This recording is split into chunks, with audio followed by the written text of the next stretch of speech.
American League powers. Yesterday, J.D. Martinez and Andrew Benintendi keyed the Red Sox Saturday night comeback, putting him in a position tonight to try and split this 4-game series. Easier said than done against an Astros team that seems to have had Boston's number of late. It's the finale of a 4-game weekend ALDS rematch. The Boston Red Sox and the Houston Astros. Sunday Night Baseball, presented by Taco Bell. Well, by traditional measures, the Red Sox should lead the Yankees by a half game, but as New York's played 5 fewer games than Boston, the Yankees' higher winning percentage finds them in second place in the AL East. It is the Red Sox atop the pack, and the Astros have lost their foothold in the AL West, the surprising Mariners by a half game on this day in June. And it is on this day in June, as it was on a Sunday in May, just a week ago, that we have lost the ability to call the game from respectable seats. Here we are in the Crawford boxes. It's Sunday in the Seats Part 2 with Jessica Mendoza, Alex Rodriguez, Matt Vasgersian here in left field.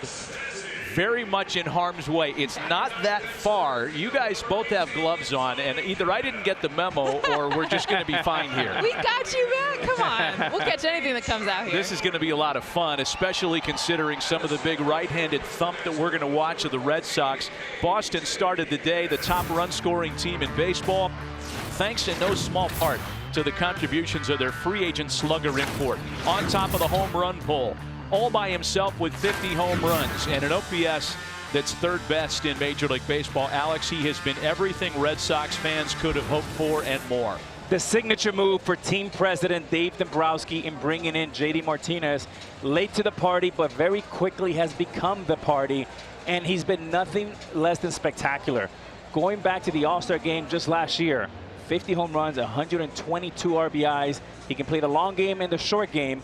And like Alex Cora, the manager, told us a few hours ago, he is special. He has become the total package. Such a great contrast in this series. You've got the big mashing Boston lineup against a Houston starting staff, Jess, that's off to a potentially historic start to the season. And tonight, they feature undefeated Charlie Morton on the mound. Matt, he hasn't lost a game since last September. He has a career-high 10 consecutive decisions. Why? Remember, this is a guy just 3 years ago that was only throwing 92. Now he's helmeted in there at 96 miles an hour. He's one of the hardest throwing starting pitchers in baseball, and his best pitch is his curveball. That's a pitch that gets a higher whiff percentage than anyone else on that pitch in baseball. And you think about Alex Cora telling us just before the game, he was the bench coach, remember, for the Astros during the World Series. He said that Morton had the best stuff on this entire staff, a staff that included Justin Verlander. Well, the LA Dodgers would hardly argue, because remember last fall, closing out the final 4 innings of Game 7 of the World Series, and Charlie Morton helped deliver this,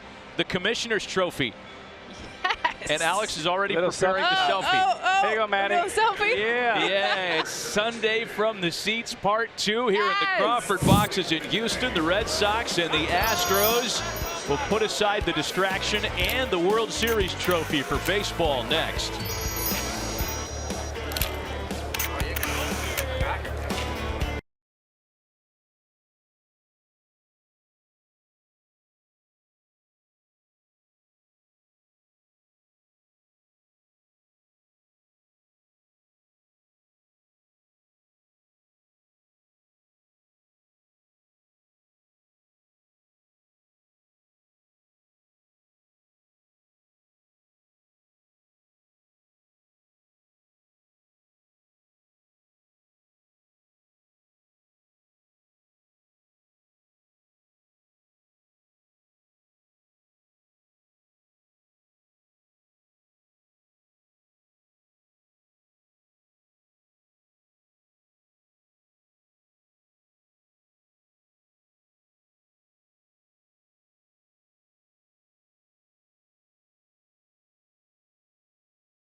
ESPN is presented by Taco Bell's Wild Naked Chicken Chalupa and in part by Lexus Hybrids, crafted to be fast as H.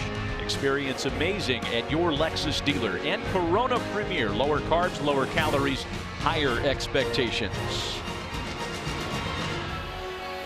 Welcome back, Minute Maid Park in Houston, where the roof is certainly closed on a day in the mid-90s with all the requisite Houston humidity here in early June, but a glorious day inside the ballpark for this series finale as we get you to the Red Sox starting lineup for Game 4 tonight, presented by Taco Bell. Well, Alex in the open talked about JD Martinez and how big of a bat he is in this lineup, but you look right behind him and it's someone that's not only one of the most underrated players in baseball, but even within this lineup, Mitch Moreland on the season, 961 OPS, leads the American League for first baseman. It is the 34-year-old, 11-year veteran Charlie Morton on the mound for the Astros tonight, looking to make this 3 out of 4 in the series for the home team. Undefeated to start the year at 7-0 with a 2.26 ERA, and dating back even farther than the start of this season, Charlie's in the midst of a 10-game winning streak that began back in September of 2017. Didn't slow the roll at all in the postseason, and he is pitching as well as he ever has in his career at the age of 34 right now. Benintendi, Bogaerts, and Martinez, and we're underway in Houston tonight.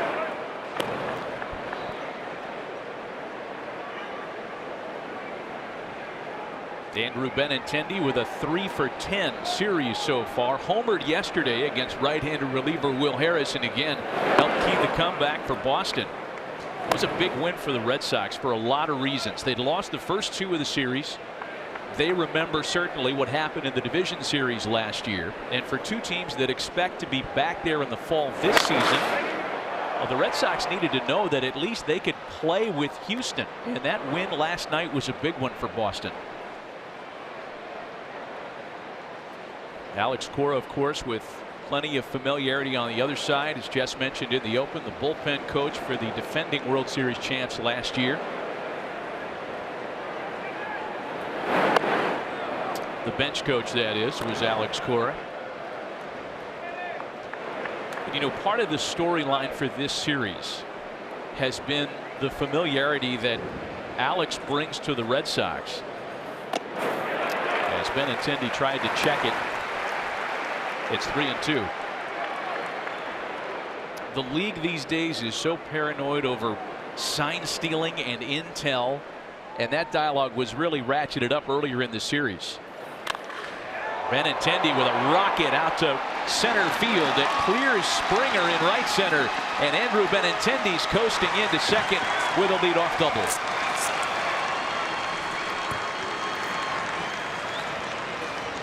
Andrew Benintendi with such a smooth, simple swing. The pitch that's located 97 miles an hour. Tries to get inner half, doesn't make it all the way, but you see the backside there of Benintendi just being able to simply get his barrel of the ball, drive this ball into right center field.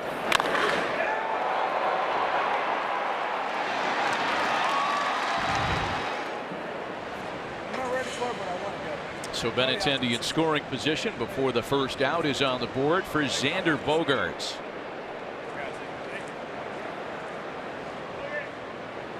Bogaerts 2-for-10 in the series so far. He homered against Morton in the division series last year as Charlie starts him up and in.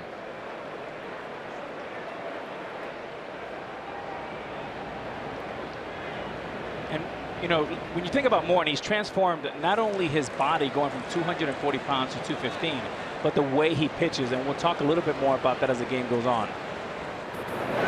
Well, there's some really interesting parallels between both starters tonight, Alex and Jess, as we've talked about the last couple of days, between Charlie Morton and Rick Porcello. These are 2 veteran starters who have really had to rethink the way they have success and get major league hitters out. 2 balls and a strike. Yeah, and what I mean by Charlie changing his style of pitching is he was an east and west guy. Sinker ball, slider, wanted everything below the knees. Now he's transformed himself to a power pitcher. 4-seam over the top, 12-6, and an overhand curveball, who's one of the best breaking balls in the game. 2 balls and a strike to Xander Bogaerts. Grounded to the left side for Alex Bregman. Keeps the runner in check, and there's 1 away.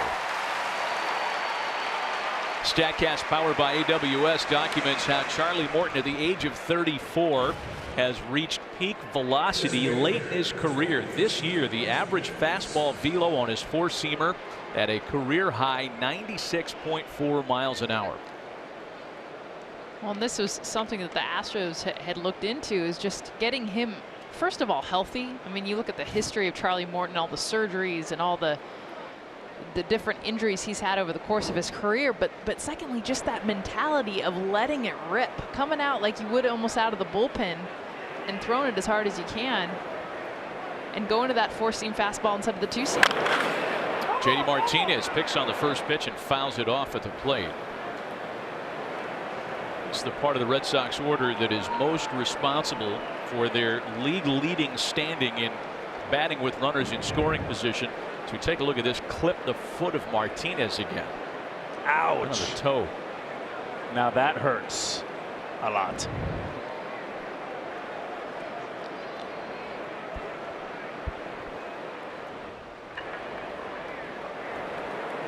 That guy Mitch Moreland knows what it feels like to play with toe injury. Played with a broken toe for much of the year last season. And a swing and a miss. It puts Martinez behind 0-2. It's that big time fastball we talked about, up and in to Martinez. It is common for a pitcher to go from power as he ages to go to finesse, to go to the 2-seamer as he gets older in his career. But here's a guy, Charlie Morton, who's 34, that went from finesse, east and west, to absolute power, Tom Seaver-like. 4-seamer, 2-seamer, and they're both exactly different. And both pitchers have been able to do it very successfully. 0-2 the count home to JD Martinez.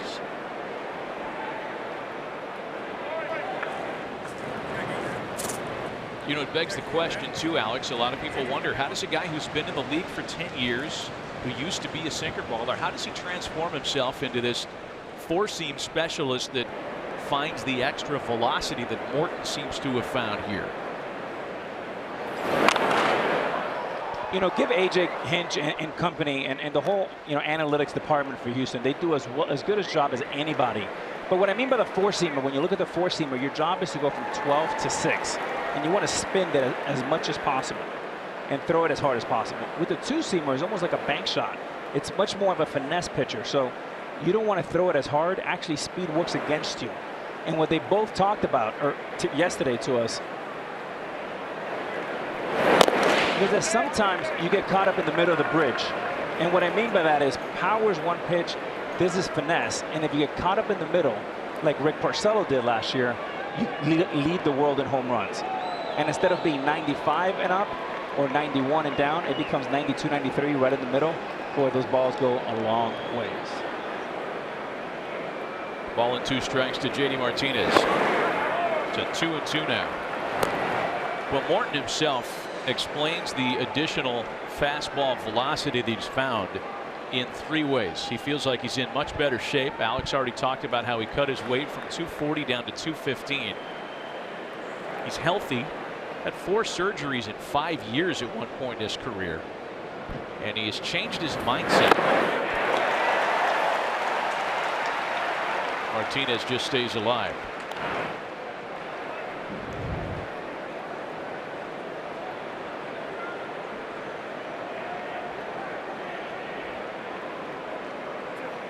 And when you talk about mindset, Matt, you know, there goes a difference between what comes first, the success or the mindset. And what they've done so well here is they've shown him his superpower, and to his credit, he's been able to go out and execute. Martinez rolls over, back to Morton on the mound, and there are 2 away. Benintendi to third. Well, Charlie Morton began his career with the Braves, involved in a big trade that sent him to the Pirates. Between 2008 and 2016, a middling starter in the middle of rotations, that is. Last year was his big-time coming-out party in the World Series, of course, the final 4 innings in Game 7. And this year off to a 7-0 start.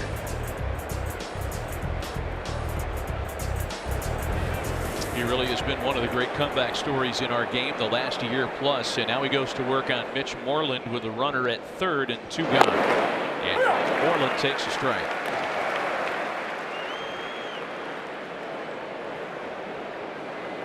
Moreland's gone deep in the series, but just 1 for 12 in 3 nights here in Houston.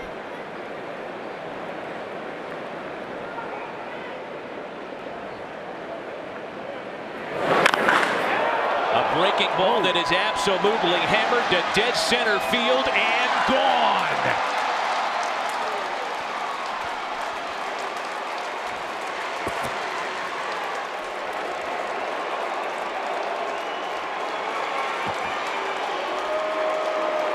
Number 10 for Mitch Moreland, and the Red Sox strike first tonight.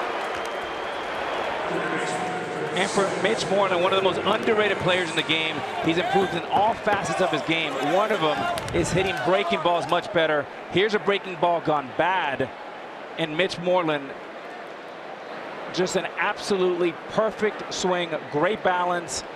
It had the sound, it had the look, a thing of beauty.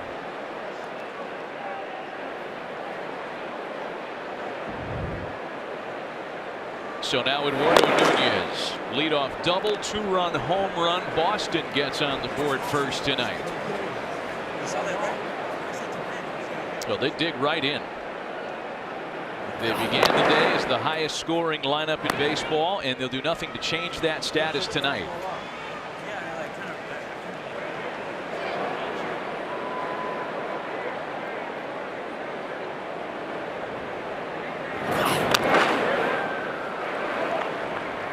Two balls and a strike to Eduardo Nunez.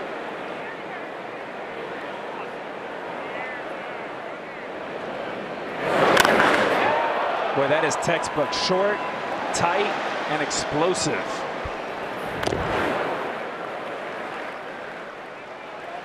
Two and two now. You know, sometimes when you have a guy like JD Martinez, even when he makes out, is valuable, because sometimes the pitcher takes a sigh of relief, gets his hair down a little bit, and boom, Mitch Moreland strikes. Mitch Moreland was a pretty good pivot, right? They could have spent $150 million on Eric Hosmer. That's what everybody thought the Red Sox were going to do headed into the offseason. Mitch Moreland was coming off a rather down year by his own standards, but the Red Sox showed a lot of confidence in him by bringing him back on a very player, or rather team-friendly 2-year deal. And there's a base hit back up the middle by Eduardo Nunez.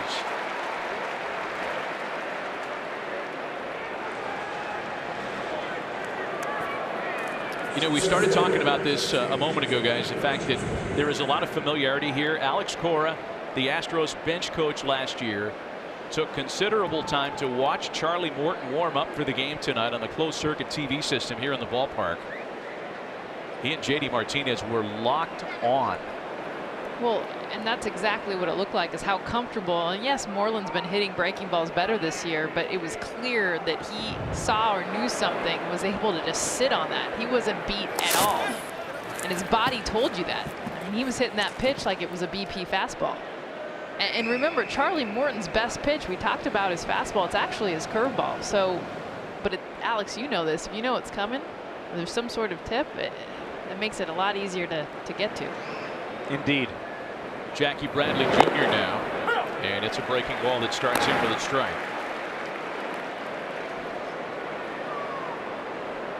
You know, one thing about Dave Dombrowski, the president of the Red Sox, he knows the game as well as anybody. He knows it 360. He obviously saw something in Moreland that he valued, both offensively, defensively, and what he means in that clubhouse. This one off to a very different start for Charlie Morton. A home run against a left-handed batter, a double given up by a left-handed batter. Lefties had been hitting just a .171 against Morton this year. In fact, that number goes back over 2 seasons, the lowest against any major league pitcher over that period. Loud contact by the left-handed bats tonight. That one finds a glove. And the top of the first is in the books, not before Boston does some early damage. Mitch Moreland's 10th of the year. And the Red Sox are out to a 2-0 lead. Palacalle.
Our Sunday from the seats continues in Houston. A 2-0 lead for the Red Sox early, so the Astros will go to work trailing as they take their first sets of swings tonight. Back with Jessica Mendoza, Alex Rodriguez, Matt Vasgersian, and a cast of thousands. Behaving rather nicely tonight, might I add, as they always do here in Houston. Let's check the Taco Bell starting lineup for the defending World Series champs. And it's Carlos Correa leading the way, their best player, the one guy they cannot replace. That's what AJ Hinch told us. That'll be his #1 pick in his team. Correa, the shortstop. It is Rick Porcello on the mound for Boston, stake to the 2-0 lead. The 2016 AL Cy Young Award winner off to a 7-2 start this year. Putting to bed last year's issues of contact, home runs, and bases on balls. Porcello pulling a page right out of his Cy Young campaign so far this year. He's been great. Most recently Tuesday in Toronto, an 8-3 winner. As he pitched into the 7th inning, allowed only 2 earned runs against the Blue Jays. A ball and a strike to George Springer to start things out. Springer lifts off. Get the glove. Real close to us to cut the deficit in half. Oh, he might be in for one of those nights.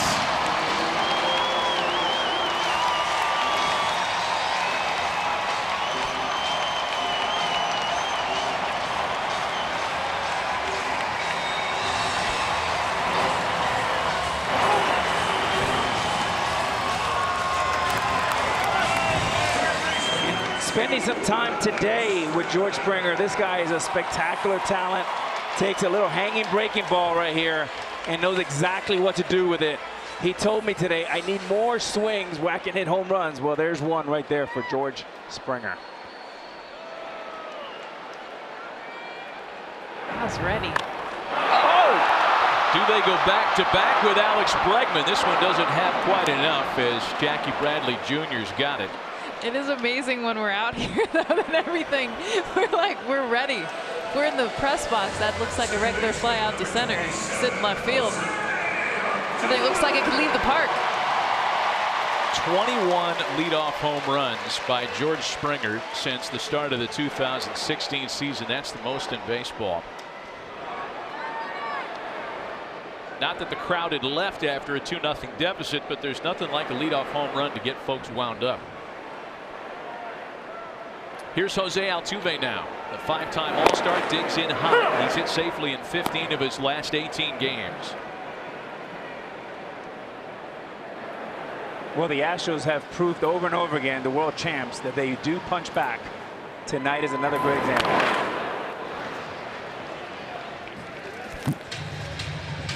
Anytime there's a fly ball, we're going to get up out of our seats out here. Yes, look, Matt, I'm leaning towards you. I got you, Matt. I got you. Boy, isn't that the epitome of late reaction? Holy smokes. Those are the reactions of a guy that got moved to third base late this week. No, that's the reaction why they sent me home. 0-2 is the count to Jose Altuve. We talked about the 21 leadoff home runs since the start of 2016. His 4th ties him with Mookie Betts for the league lead this year.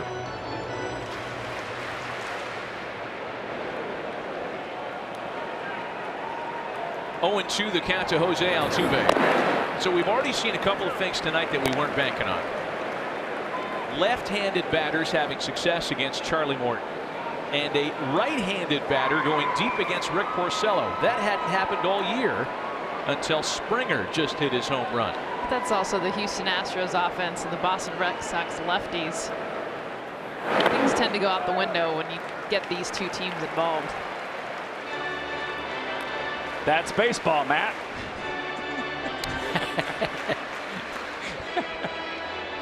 2 balls and 2 strikes. George Springer's a pretty chatty guy, very affable personality anyway, but when he goes deep, he is eager to share what he thinks he's learned with anybody that wants to listen. As Altuve's caught looking. And this is what we're talking about. Hey guys, listen, I just went deep.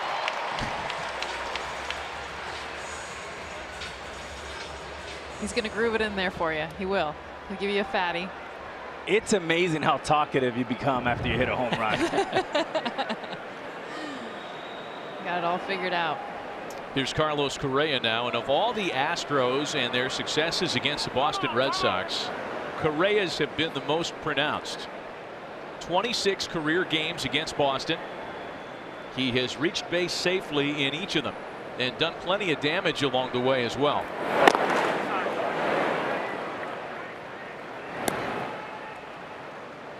Correa's homered twice in this series, as a matter of fact.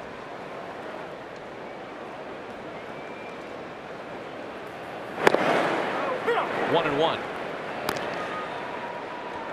And when Porcello's at his best, you're looking for him to look sinkers in, sliders away, but you also want him to throw four-seamers up and curveballs down, as well as a changeup. You don't want to give him, you don't want to give hitters a predictable look where they're only looking sinker in, slider away. You want to change the vision for them, and you do that by throwing the fastball up and the changeup down. We talked to Rick yesterday about what happens for a starter like Rick Porcello, who's had to kind of change the way he goes about things between when he throws his bullpen to enter the ball game at 6:55 p.m. on most nights, and then when first pitch is thrown. And he had some interesting thoughts on that. He had a couple of starts by name and date and venue where what he thought was going to happen based on his bullpen before the game didn't end up happening at all. A good bullpen and a bad start. A bad bullpen and a great start. He gets Correa on a pitch down around the shoe tops. Called strike three. Back-to-back punch-outs and the side. Not before George Springer cuts the deficit in half.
Who's leading the American League in wins?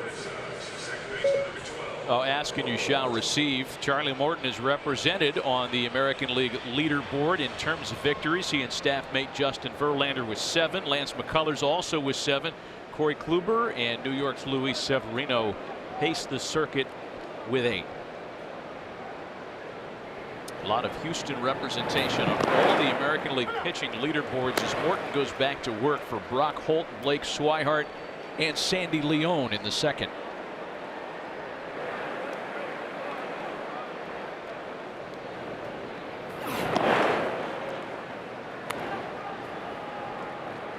One ball and one strike, the count to Brock Holt. Gets a start at second base today for Dustin Pedroia, who was put back on the disabled list. The Red Sox, it is worth noting, tonight and for the next number of nights will be without not only Dustin Pedroia but Mookie Betts, who's in the midst of an MVP start to 2018. Betts was working out before the game today and looked to be moving around well, but the Red Sox not taking any chances with the initial diagnosis of a sore side. It left a lot of us thinking, is it an oblique? Can we define sore side?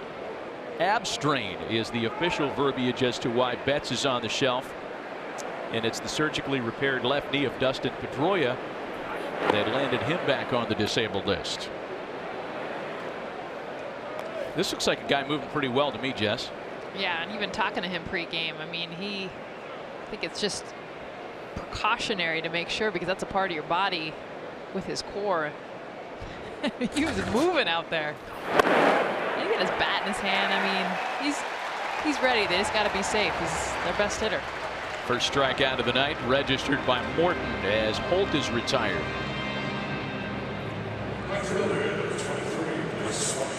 You know, when you think about it, Alex, the Red Sox know they're good. The Yankees know they're good. It becomes a game of just trying to limit your liability early in the season. And if a guy like Betts, who's so important to the Red Sox, is anything short of 100%, why take chances in June? Especially considering the Red Sox are going home for 3 with the White Sox and 3 with Detroit. Right? It's a chance to kind of take your foot off the gas pedal a little bit in terms of a guy who might not be right. Yeah, that's exactly right. And for them, all 3 of them know they're going to be in the postseason. But for them, it's about health and playing good baseball when it counts the most. And all 3 teams, like the Red Sox, are playing well. I think it's a great decision to be cautious with their best player, Mookie Betts. Counts a ball and a strike to Blake Swihart, starting in right field tonight. He falls behind 1-2. By the way, we showed you the American League Eastern Division standings at the start of play.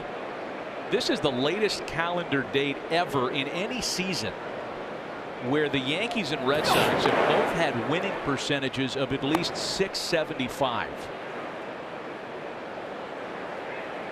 The Yankees 37-17. Boston with 40 wins already this year. Yankees were rained out again today in Baltimore. They banged that one early.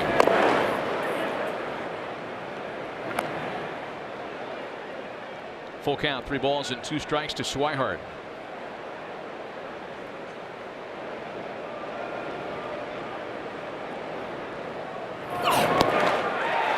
And a swing and a miss, back-to-back strikeouts for Morton in the second.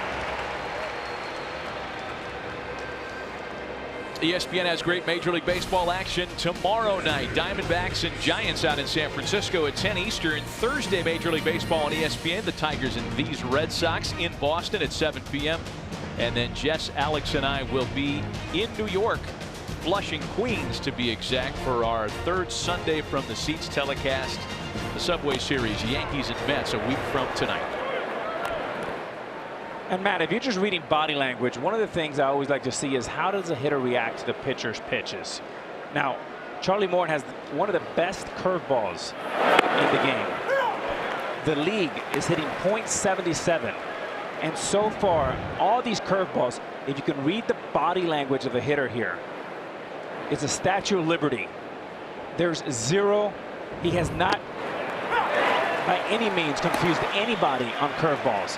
Immediately, just being paranoid, you think they may have something on the curveball.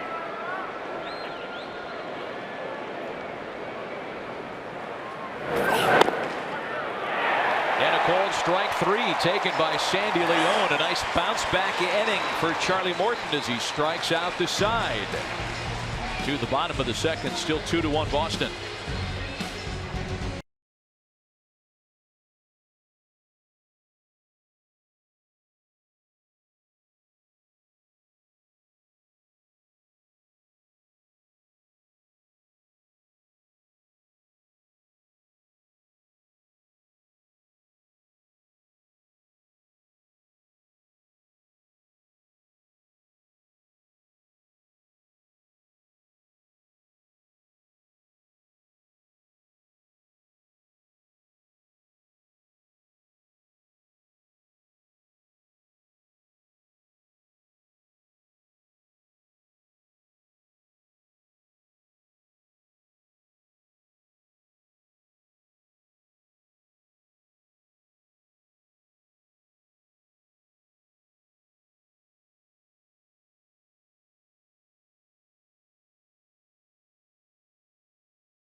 Porcello has earned a win in each of the last. I got this incoming. One. Heads up. Heads up. I was in the middle of a hot stack. So excited to catch one. You really were. Into second with a stand-up double is Yuli Gurriel.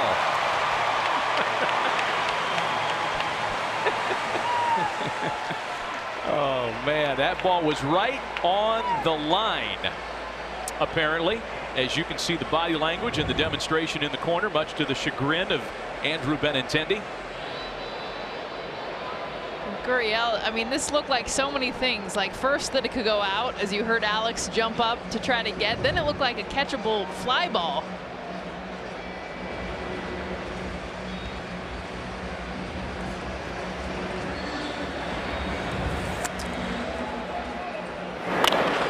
See if they take a look at this again. We're not going to get a great shot, a little obscured. This next angle will give us what we need.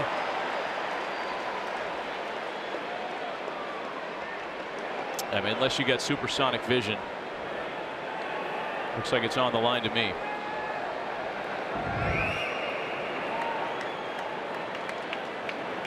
Is there such thing as supersonic vision? That would be hearing, I guess.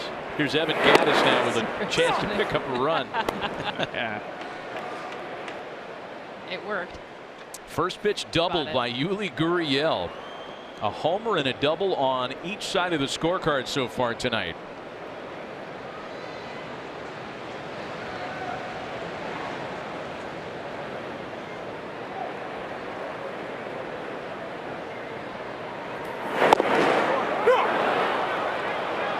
Falls behind 0-2 as we get a little tighter look. I don't know. You tell me, guys. I have no clue. What I'm going to tell you is umpires don't get enough credit on how good they are. I mean, we watched it 5 times. We still don't know. We're standing over here. I was too excited trying to catch it. 0-2 the count to Gaddis. So here's the hot stat that I was in the middle of. Can I just get this out? I was going to let you know that Rick Porcello has earned a win in each of the last 14 starts in which he was on the mound with a lead of at least 2 runs, as he was to start the ball game tonight. 2-0 was when he dug into the first. A lot of meat left on the bone here today, however. And the Astros have already cut into that with the home run by George Springer.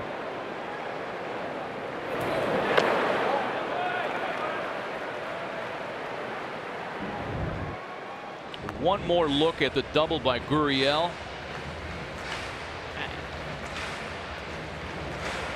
I'm going fair.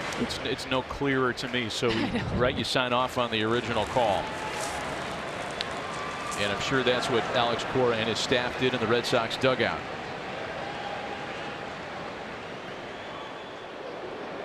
Gaddis has been hot. 4 home runs over his last 10, including one here on Friday, his only hit of the series so far. Lays off a couple of breaking balls to even the count at 2-2.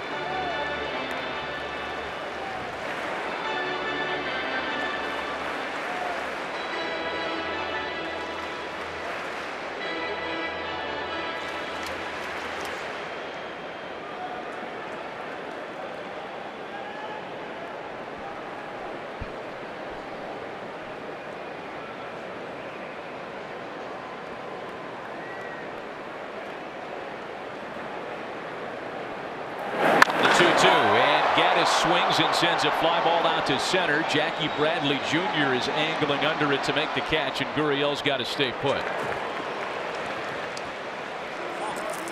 Xander Bogaerts takes that throw in from the outfield moments after he had a little fun with the umpiring crew here tonight. What's up, Xander, what's up? Good? What's going on, X? How you doing? Good. Who else calls you X? Everyone. Oh, Bogey. Everyone. I call him by his real name, Xander. Maybe I need to change. Yeah, X. Well, X is the start of his name. Yeah. I know I'll look at you. I'll look at you if you call me X. I know he's called me a lot worse. Occasionally. Little fun with Phil Cuzzy. Was Phil one of the guys you talked to, Alex? Yeah, and Chris Cucciani, too. You call him Gooch, third base umpire today. Both veteran umpires. Oh, there's a bolt out to center field. Another one hit well, but another one that's not going to have quite enough as Bradley makes this play and Gurriel advances to third. A couple of loud outs off the bat of Evan Gattis and J.D. Davis.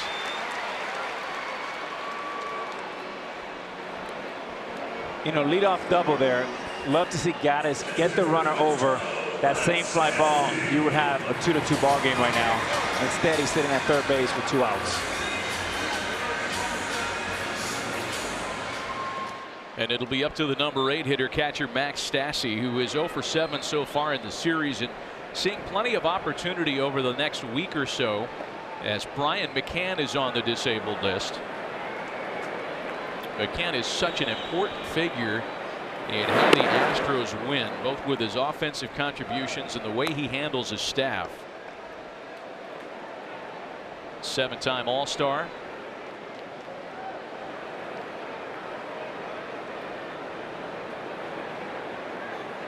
McCann is still very much active in these games, however. There was a moment yesterday when Justin Verlander was having a communication issue with Stassi where McCann intervened and all was right with the world. And all is right with Rick Porcello, who after the leadoff double does not bend. When we come back, Alex has a chance to visit with George Springer.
Home run tonight that made it a 2-1 ball game, and that's where we stand as we head to the third. Alex had a chance to visit with the All-Star center fielder earlier today and asked him about the feeling last fall in going from potential World Series GOAT to hero in about 20 minutes. Describe to us exactly what you saw coming in. Take the folks at home and give them a little bit of insight of what's going on in your mind. It gets hit. I instantly break in, and now as I'm going down, I know that it's a ball that either I'm going to have to pull up now and block it, or I'm going to have to dive for it.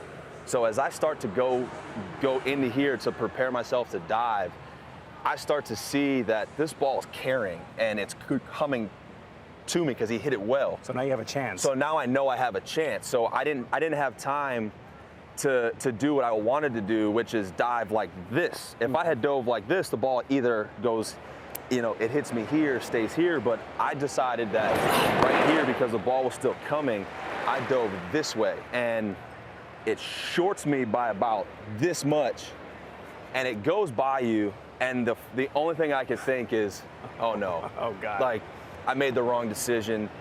Well, walking up to home plate, the only thing I can think of is I have to get to first base. I don't care what I do. If I have to headbutt this ball, I have to get to first base. And the next thing I know, I go into my load, and the only thing I remember honestly is hearing the sound of the bat and seeing kind of right in this angle the ball come off my bat, and it like the weight came off my shoulder. I saw it go. I get back down into the tunnel area, and the only thing I could do at that point in time was sit down and just put my head in my hands, like, I don't know what just happened, because I went from about as low as I've ever been on a field to about as high as I could go. Struggled with your stuttering, and now you are the spokesman for Say. Can you talk about why that means so much to pay it forward for the next generation? It's something that doesn't really get talked about because it happens and you laugh at it. You know, it's funny. You stutter and you're like, all right, cool. But for that 8-year-old kid, that 9-year-old kid who's scared to talk in class or, you know, scared to show their personality, it's sad and it's isolating. It can be debilitating to a lot of people. So my message goal is to say, you know what, it doesn't matter who you are, you know, what you do. It doesn't matter if you stutter or not. Don't let anything stop you that you can't control from being who you want to be. And if I can change one kid's life, that's the goal. Pretty neat visit with Georgia. Super thoughtful person, a guy who is a team leader, and it's amazing when you consider how young the core of this team is. A guy like George Springer, who is so polished as a person, let alone how good he is as a baseball player. That ball's rifled into the corner, and it's a fair ball. Xander Bogaerts on his way into second with a 1-out double. You know, Matt, when it comes to George Springer, everything about this guy screams superstar. And if you want to talk about prime time pedigree, both parents, George and Laura, were athletes at UConn. George played football, and Laura was a top-level gymnast. He married a softball player out of UConn. Yeah, but that's true. That's true. So he's got athletes all around him, great pedigree, but he's got the personality and a great face for a great game of baseball. An opportunity here for J.D. Martinez, batting with a runner at second after the Bogaerts double. Tempting fate when you pitch to J.D. Martinez, and in each of his first 2 plate appearances, he's got a runner at second with less than 2 out. Morton got him to ground out in the first. 10 home runs in Martinez's last 19 games, including 1 in this series.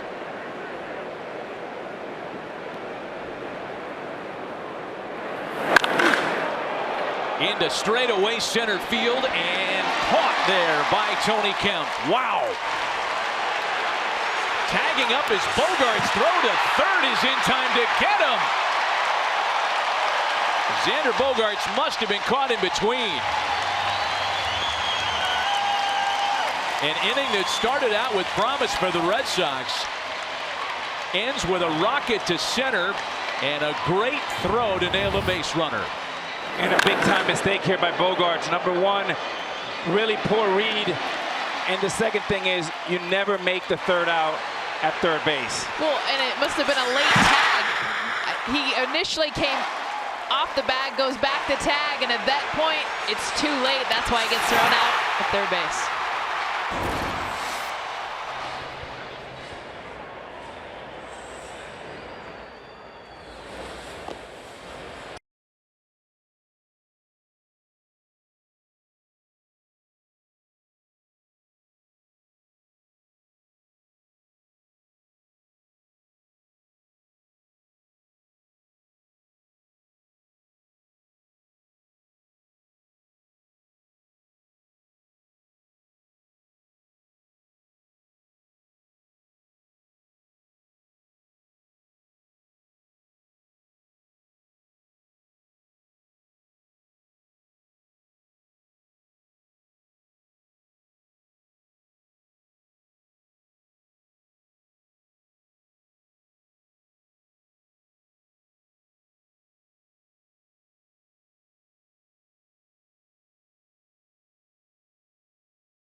Series between the NL East leading Braves and the San Diego Padres, live from Petco Park, 10:10 Eastern, 7:10 Pacific. Also streaming live on the ESPN app. So start your free trial of ESPN Plus now. Xander Bogaerts doubled with one away and was then doubled up after the line drive off the bat of JD Martinez. Here's Tony Kemp, and that one eats up Mitch Moreland and trickles on into right field. The Astros have put their leadoff hitter aboard in all 3 innings that they've opened tonight against Rick Porcello.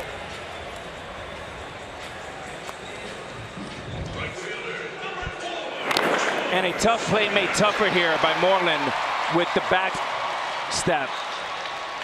Play like that, you only have one responsibility, is keep that ball in front of you, and you're just a few steps away from the bag. The drop stick cost him. Kemp can run. He measures off first. Now George Springer, the batter.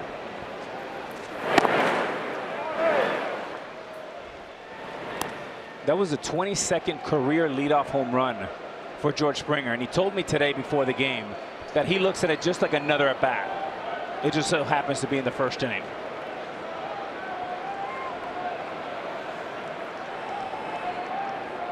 That ball off of Kemp's bat ruled an error, charged to Mitch Moreland.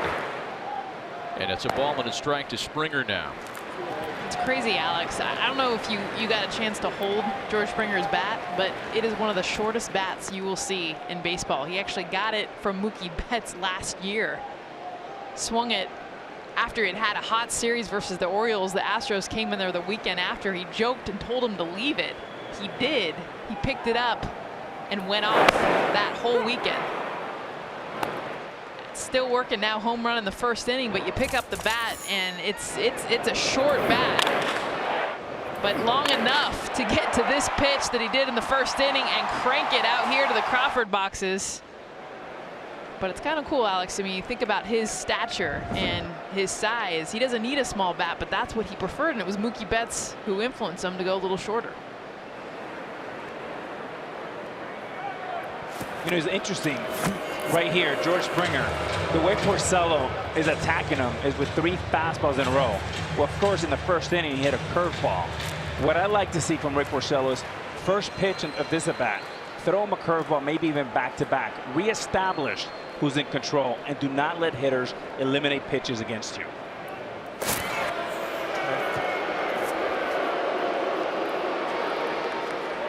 Back-to-back check-in throws on Tony Kemp.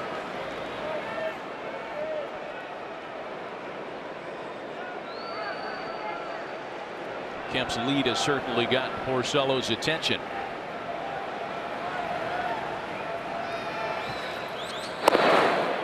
Two and two now. Home run ball was a problem for Rick Porcello last year. A major league high 38 allowed. This year, despite the home run he's allowed to Springer tonight, he's on a pace to cut that number in half. And as you can see, that home run to Springer, the only one he's allowed to a right-handed batter this year.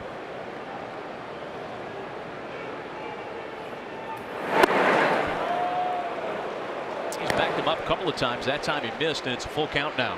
And if I'm George Springer and the entire Astro offense, I'm taking notes of this. Here's a guy who hits a home run on a curveball and then follows up with 5 fastballs in a row.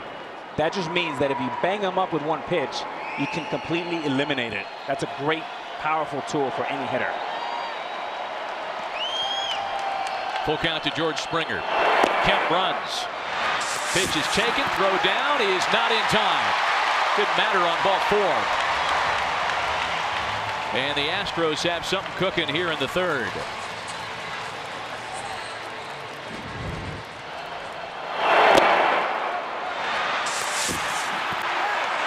Another fastball and a good throw, good release from Sandy Leon. Just ball 4.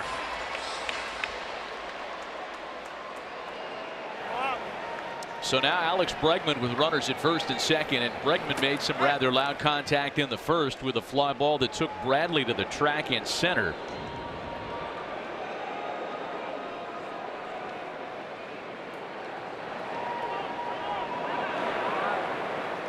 Baseball's June draft coming up tomorrow. And there are terrific draft stories around so many of the players on the field tonight, including Alex Bregman. A first-round pick, second overall. And he takes a strike. Alex Bregman was actually drafted by the Red Sox back in 2012. Boston thought they could sneak him in as a 29th round pick. He said no thanks, went to school, and then came out 3 years later as the number 2 overall pick. Got pretty good, I would say. It's fun to watch him too at LSU.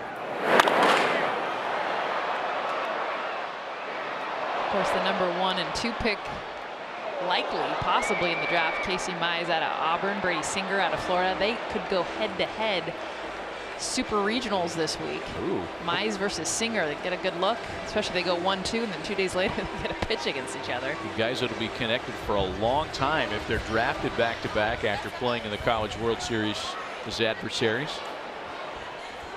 But you know, the Boston tie-in to Bregman, it's not just regarding they're trying to draft him.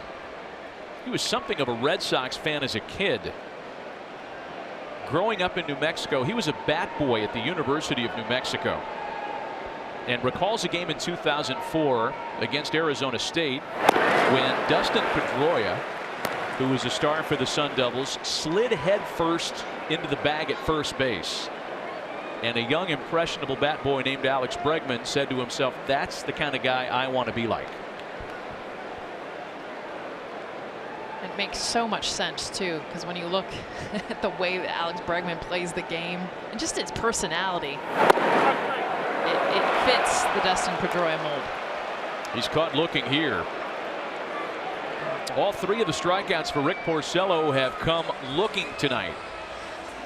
Think about how he's also been able to get one of the best hitters in all of baseball, Jose Altuve, out. Started with a fastball away. His last at bat came fastball in, then fastball up in the zone. Then he goes away with the slider, backs it up with a curveball, and the pitch to get him out. Yeah, that's right, the one he started him off with, fastball away. This is one of the toughest hitters because his ability to hit so many different zones. But Rick Porcello figured it out, at least the last at bat, with those 6 pitches. That was the first of the 3 strikeouts that have all come looking. It's a breaking ball that starts Altuve with a strike. He was bailing out on that pitch. Well, and that's the fastball in and the fastball up. And when you talk about how to get Houston Astros hitters out, just ask how Carlos Correa struggled in May. It's because pitchers came up and in on these Houston hitters that will lean and be able to reach and hit pitches off the plate away. You know, Rick Porcello has done something that no other pitcher in baseball has been able to accomplish this year, is strike out both Altuve and Correa looking back to back.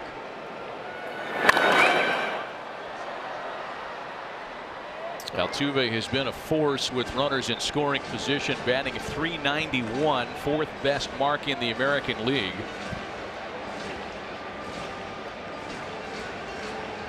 Each of these teams are top 5 in that category.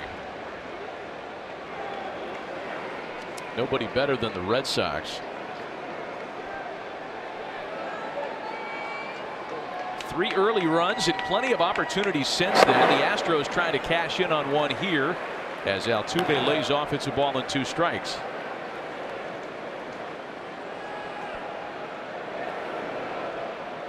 Watch the body language of Altuve when he goes to decide if he's going to swing. He'll kind of tell you where he's looking on the plate. He's off the plate to start, but he'll start to lean if he's looking middle away, or he'll stand straight up if he's sitting on something in. Got him to fish up high for a fastball out of the zone. 2 strikeouts at Altuve's expense tonight.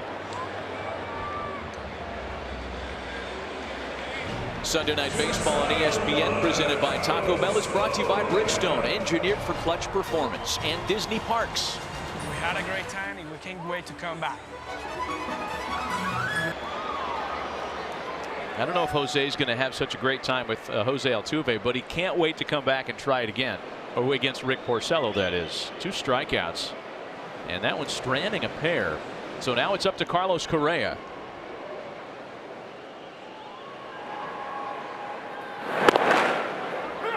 Breaking ball starts Correa with a strike. Boy, Rick Porcello has really done a nice job here after the home run of mixing up his pitch selection. That's something that he was most proud about when we visited with him yesterday. Watch him change eye levels too. That was the breaking ball low. At some point in this at bat, he's going to elevate.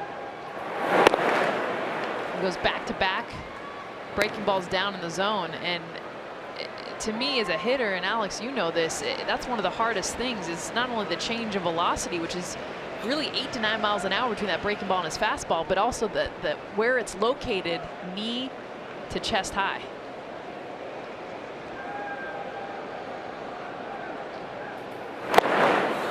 In front of Correa, 1 and 2 now. And it's not just the fastball and the curveball mix, but even though they're throwing fastballs, there's 2 different ones. The 4-seamer up that you mentioned, and also the 2-seamer down and in. And as a hitter, you approach them completely different.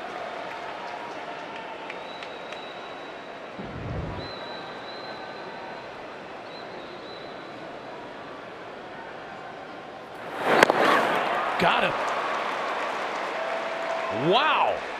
Rick Porcello strikes out Bregman, Altuve, and Correa. The thick of the Astros order to strand a pair of runners in the 3rd.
Back to work in the top of the 4th inning, as moments ago we had an opportunity to visit with Red Sox manager Alex Cora.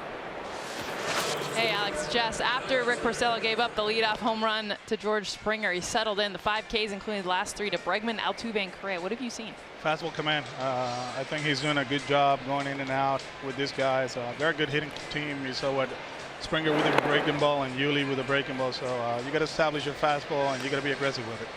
Alex, I know you like Mitch Moreland. You saw him hit a breaking ball there, almost 500 feet to center field. What is it about him specifically you've liked on early on this year? I mean, he's been doing a good job, Alex, attacking pitches in the strike zone. Yesterday was a tough day for him with Verlander throwing a lot of breaking balls, and today he looked for one up in the zone and hit it out of the ballpark. Alex, thanks for the visit. Best of luck the rest of the way.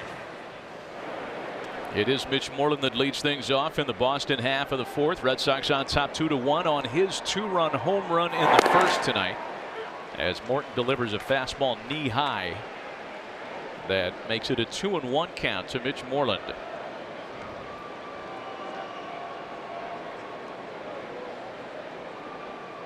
When Moreland joined the Red Sox, there were a lot of people in Boston who thought this is the perfect formula. Left-handed hitter with pop, a guy who'd been known as a doubles hitter previously in his career.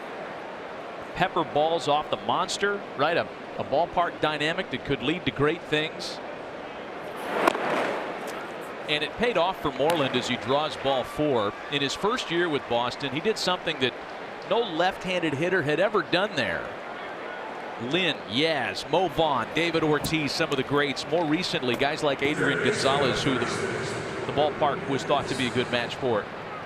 7 straight games with a double, and folks thought they were onto something. Moreland last year suffered the broken toe, was not himself, but he is off to the best start of his career this season. And here's Eduardo Nunez now with Moreland aboard.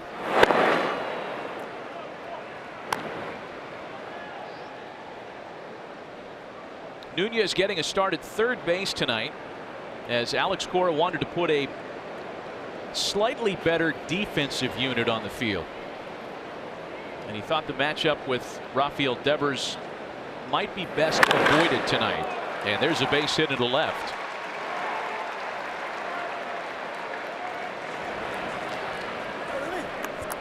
So we go into this one talking about the great starting pitching matchup, and it is, but there has been traffic on base all night long. You know, the thing I'll be watching very closely is his best pitch, Matt. It's a breaking ball. The league hits .77 against him. It also misses about 51% of the time. Tonight he's thrown 16. They've swung at 5. Foul ball, double, home run, and they've only swung and missed 1 time. Again, something to watch at home. What's the reaction of the Red Sox hitters against that devastating breaking ball? Here's Jackie Bradley now with the first 2 runners aboard. He's also thrown more changeups the first time through the order than I think any of us were prepared to see. That's usually a pitch he keeps in his pocket for a little bit later in the game. He only throws a half dozen of them a night, but he went to that early tonight for whatever reason. I think part of it is just a reaction to the lack of domination of the curveball, and sometimes that has a mental effect on you because you're not getting the reaction you're used to getting on those breaking balls. Gets in front of Jackie Bradley Jr. quickly. 0-2 the count. Moreland and Nunez aboard with nobody out. Did he check it? He did, in fact. Well, and there's a formula that Charlie Morton likes to use against lefties. It's very heavy with the 4-seam fastball. You can see him pounding in Jackie Bradley Jr. inside with the fastball and then backing up with that curveball. It's almost like a changeup, that kind of off-speed pitch that'll run away to these lefties, which is why, Alex, you mentioned the numbers. Got him swinging. And that's a curveball he just got Jackie Bradley Jr. on, and he's got a good one. Not only does he spin it top 3 in all of baseball with that rate, what it does is it creates horizontal movement. So there's Charlie Morton's curveball. Here's a league average. So 7.3 more inches of horizontal break than average on his curveball, and you saw what it did right there to Jackie Bradley Jr. Not only the vertical break, but the horizontal movement as well. Here's Brock Holt now. He was caught looking in the second, the first of 4 straight strikeouts by Morton. This is what the spin will do. It's going to allow it to come out of the hand looking like a fastball, but then as that continues to rotate, it also continues to break below the bat of Bradley. Even if you know that's coming, you still can't hit it.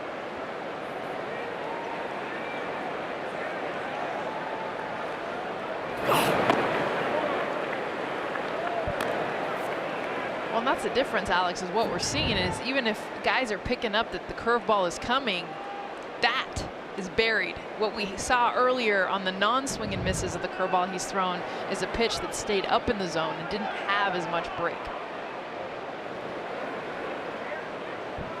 Well, Rick Porcello got in trouble in his half of the third. Runners at first and second. He struck out the side. Here in the fourth, runners at first and second against Morton begin the inning, and he has struck out Jackie Bradley. A 1-1 count now to Brock Holt. The hitter will give you information on every pitch. You just have to pay attention to what his body language is doing. And it can be devastating for a pitcher who has such an incredible pitch like a breaking ball not to get the swing and misses, not even to get check swings. You start thinking to yourself, what's going on? So do you think they have something? Look, I think they may have something, yeah, I do. Because the reaction is just too comfortable. Now, we'll wait and see. Let's see what happens here in the next 4 or 5 breaking balls that he throws. Ball and 2 strikes on Brock Holt.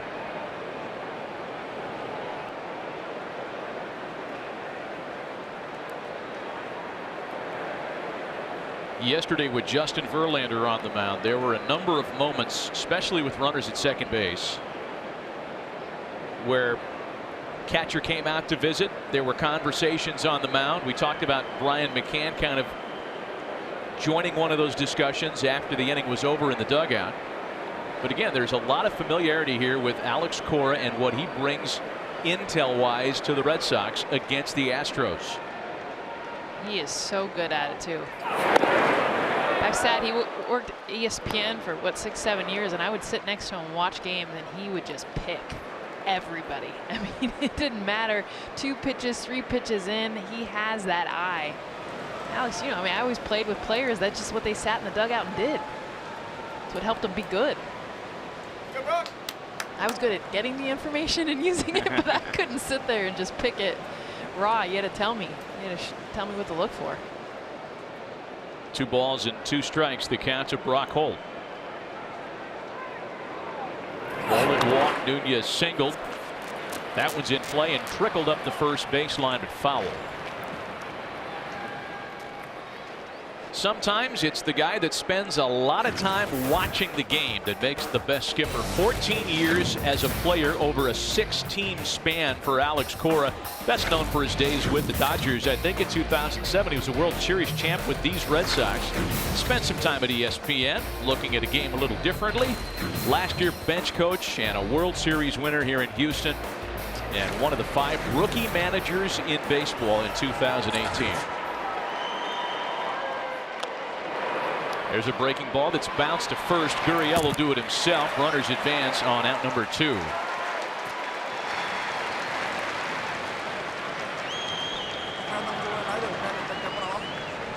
The Red Sox return home on Tuesday. They start a 6-game homestand against a couple of American League Central Division foes, the Tigers and White Sox. Get your tickets now to see Betts Martinez and Benintendi at the Friendly Fens.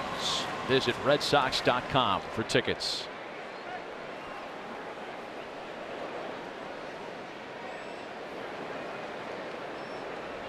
The switch hitter Blake Swihart now a strikeout victim back in the second. Red Sox hoping not to spoil this opportunity with runners at first and second and nobody out. You know, Brock Holt there grounds out to first base on another curveball. While it was soft contact, it was still contact, not the usual ugly swings, check swings, and swings and misses.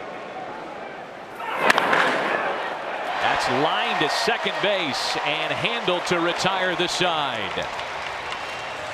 Indeed, the 2 leadoff hitters are left stranded as Morton spins a shutout top of the 4th.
Still a 2-1 ball game as Yuli Gurriel leads things off in the 4th inning for Houston. Picks on the first pitch and lines it hard out to left center field, where a waiting Andrew Benintendi makes the play. There have been some loud outs tonight. We've said that a number of times.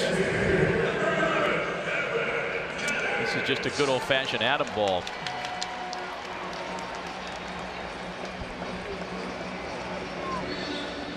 We've had some action tonight. We've had some balls hit out here. I'm not sitting down. You've been standing up like a total dork the whole game, thinking you're going to spring into action. I played left field. Like, this is home right now. Like, every ball's hit, I'm going to like ditch the headset and jump in, make a grab. Here's Evan Gattis now with one away.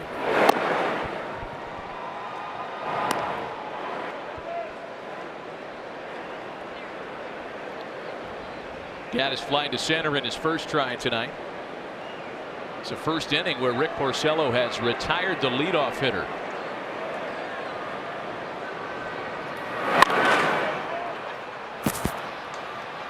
That's popped up for out number 2.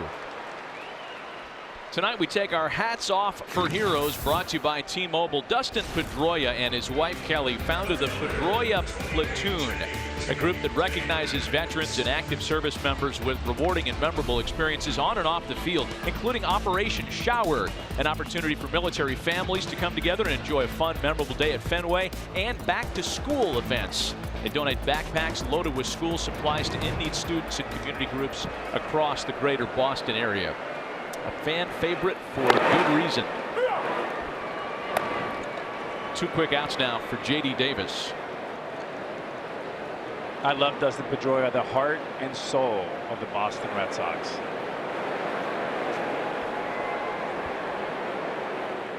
Again, no Pedroia, no Mookie Betts tonight for Boston. Still on top by a run in the middle innings. 0-2 to Davis.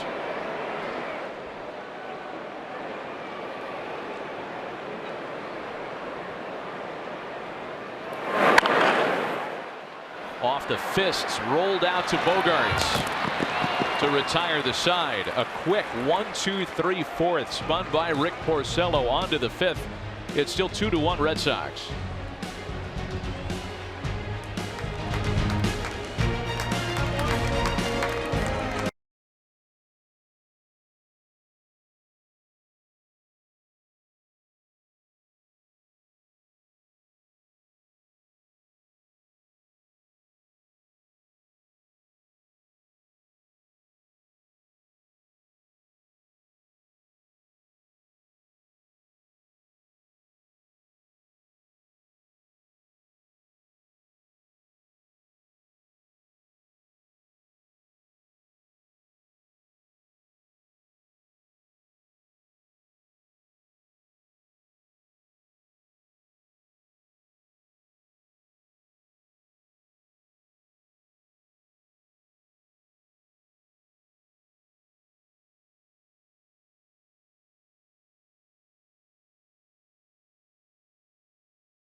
Baseball on ESPN presented by Taco Bell to the top of the 5th, and a 2-1 Boston lead in the finale of this 4-game series, an American League Division Series redo from last year.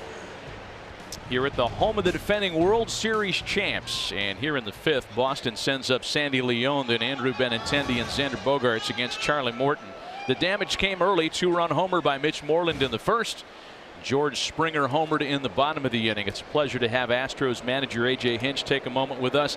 A.J., this is a question that I don't know if it's better asked to an NBA team or an NFL team because of the way the schedule goes, but do you feel like when teams come to Houston, you're going to get them at their best because of the fact that you guys are World Series champs and recognized as an elite team? I think it feels like it a little bit, you know, just because you're the team that everybody's gunning for, at least in the last 12 months. So I don't think they really care who they're playing, or the Yankees last week, or Anaheim we play them. We're going to have Seattle come to our place in a couple days, but we're a little bit of the wanted men right now, with given that we have the ring.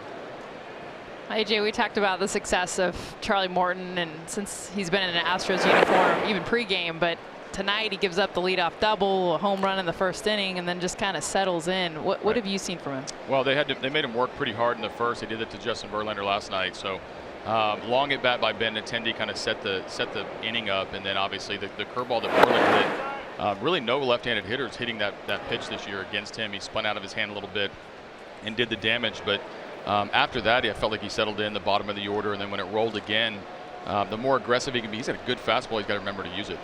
AJ, you mentioned the curveball. He's thrown 19 of them tonight. Only 2 swing and misses, not the numbers that he's used to. Yeah. Anything you're seeing, maybe perhaps something they're picking up? Yeah, I think it's spitting up out of his hand a little bit more. It's a little bigger than most days, and you can see guys that when they're laying off the pitch that's almost a strike, not quite a strike, he's not getting into their back foot, which is where he gets a lot of his swing and misses. But the left-handed hitters are the ones that have the trouble with it. That's when he gets his feel for it, when he can finish it below the zone. AJ, I know Stanford, the analytics, a lot of things that you do. Oh, this is coming out here. It's not that short of a ballpark. I mean, you're not even close there. She's so geeked up to catch something, AJ. I have my glove on and I'm pumped. I mean, you have get it be nerdy. from our team. Have it be from our team. You can catch anyone you want. Okay. You can get nerdy sometimes with the analytics, but there's a blend that you bring from your playing days. How do you balance both? You know, I think I've always used the phrase, you have to combine what you see with what you know. I mean, we don't want to ever take the athleticism out of the player or take some of the feel out of the pitcher by simply applying the numbers. We want to make sure they're aware and understanding what pitches they can hit, what pitches they can't hit, what pitches to look for, what not to look for. But it's still a game of competing when you start having the pitcher and the hitter confrontation, that type of stuff. So educate them and then let them play. Yeah, but there's got to be some kind of secret sauce. I mean, the pitchers that you guys have gotten the last few years, and you look at Garrett Cole, what he's done this year, Verlander when he came on. What have you guys done with these pitchers? I just think we've focused on what the strengths are, and we try to encourage them to maximize that when you play, and whether it's a four-seam fastball for Garrett above the zone. Or Andrew Benintendi. Well, it's the second time this year it's happened, AJ, when we've got the opposing manager on an interview and the guy goes deep. So with that, we'll let you go back to work, and we appreciate the visit today. Best of luck the rest of the way. You got it. You guys take care. Andrew Benintendi goes deep. And it's a 3-1 Boston lead.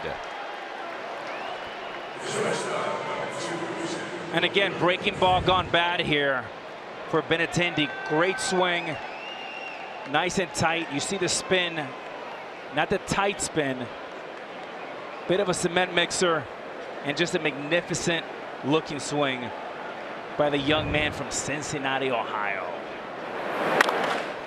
Xander Bogaerts follows and hits a fly ball, a pop for Yuli Gurriel. And now number 2.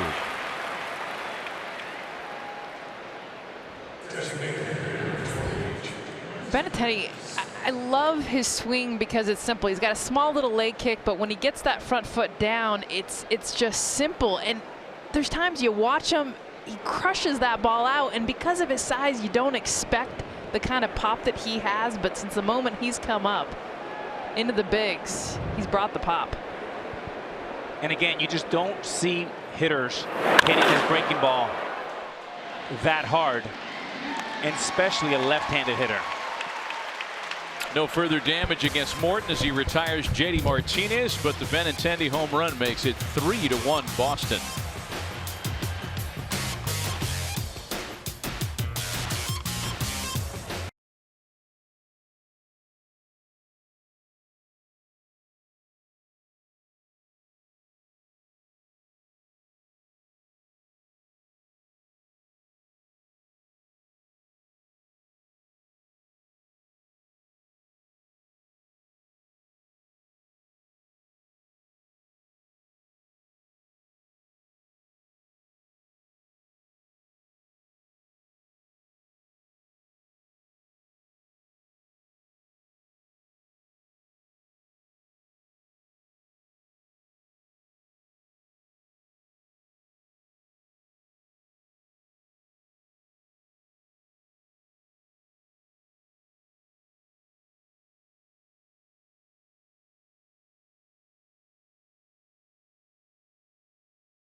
Welcome back to Sunday Night Baseball on ESPN, presented by Taco Bell. Shaping up to be a nice night for Andrew Benintendi with a double and a home run. The homer making it a 3-1 game as we start the bottom of the 5th. It'll be the 8, 9, then top of the order hitters here for the Astros, Stassi, Kemp, and Springer. And that one hit Max.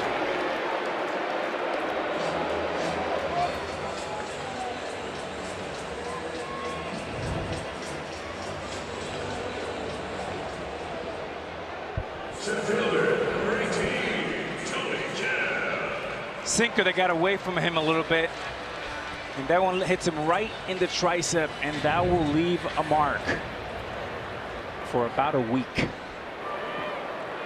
Here's Tony Kemp now with Stassi aboard the hard way. Max is hitless in the series, but finds a way to reach base, and Kemp is bunting. Porcello has the play at first. I don't see that very often.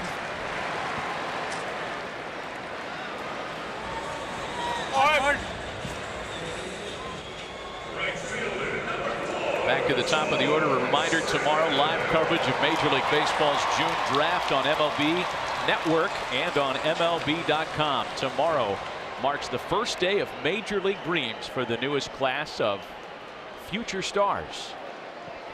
We talked about Casey Mize and Brady Singer. 2 pitchers, Joey Bart out of Georgia Tech, Jonathan India. My favorite players out of Florida, Oregon State's Nick Griggle, second baseman. Some good college players right now. Alex, you remember your draft day? Oh boy, that was a long time ago, Jessica. A long time ago. Sure, there's some photos we can find. Bring that back. I hope not. One of the Astros' many former first-rounders, George Springer, takes a strike. Ask and you shall receive. Alex Rodriguez 25 years ago on draft day. Check out the phone. Oh my gosh.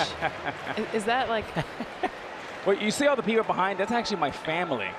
And that's the thought and the smile of someone that thinks I never have to work again.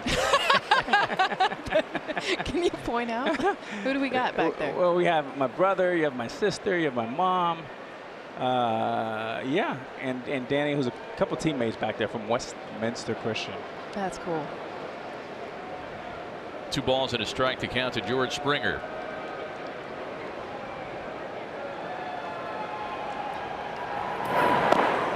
You know, these days there is so much more media coverage around the players that will be drafted tomorrow night. When you were drafted, we got our information out of Baseball America magazine, right? And that was pretty much it. Now, I mean, you know about these guys when they're in junior high school. It's almost overload, a little bit too much information. I know that I look at that picture and I was thinking about my mother who had 2 jobs. And I said, I just want to sign because I don't want her to ever work again. I bought her a house and a car, and that's the last time she worked. That's why she's smiling. Hi, Mom.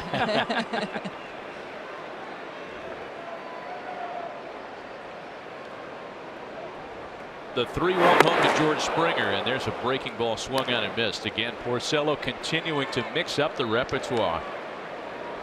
I believe it was the old Yankee pitcher Eddie Lopat that was credited as saying, never the same speed twice, never the same place twice, never the same pitch twice.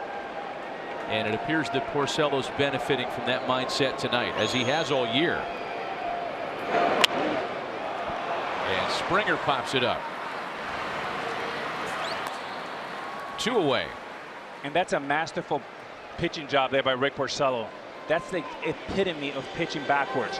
The 3-1 curveball, and then the 3-2 fastball. Center, a pitch that should be crushed. If he throws that same pitch 3-1, it's a home run. We have a tie ball game.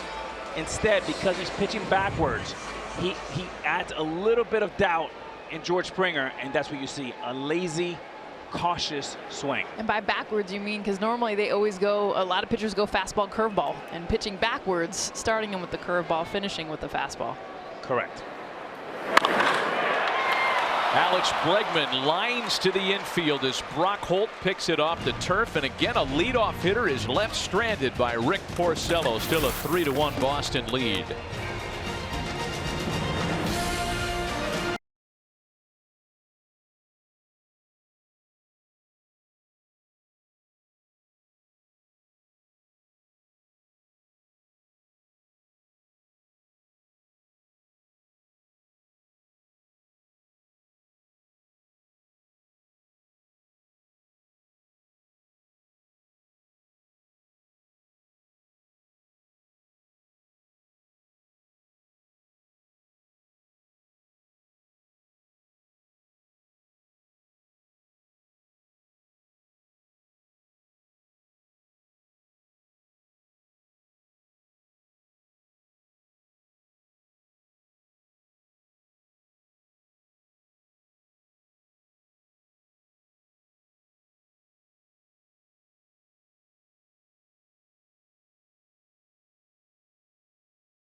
Red Sox lead as we settle in for the top of the 6th inning.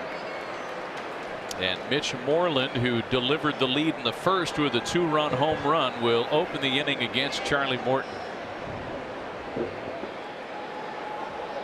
Moreland, Nunez, and Bradley here in the 6th for Boston.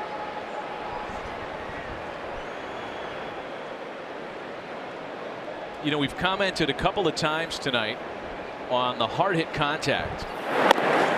Only 4 runs have shown for that hard hit contact, but against Charlie Morton, a guy whose average exit velocity this year had been 87 miles an hour.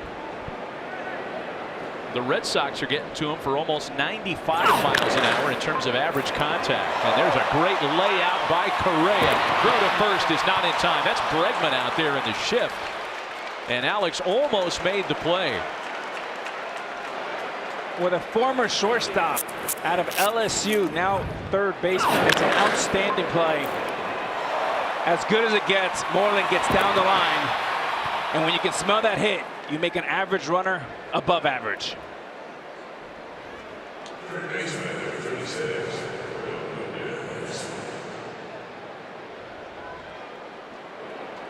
Moreland's out by a foot last year with the broken toe.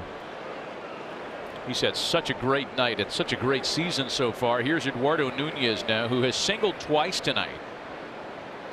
Oh, look out. That came in and got him.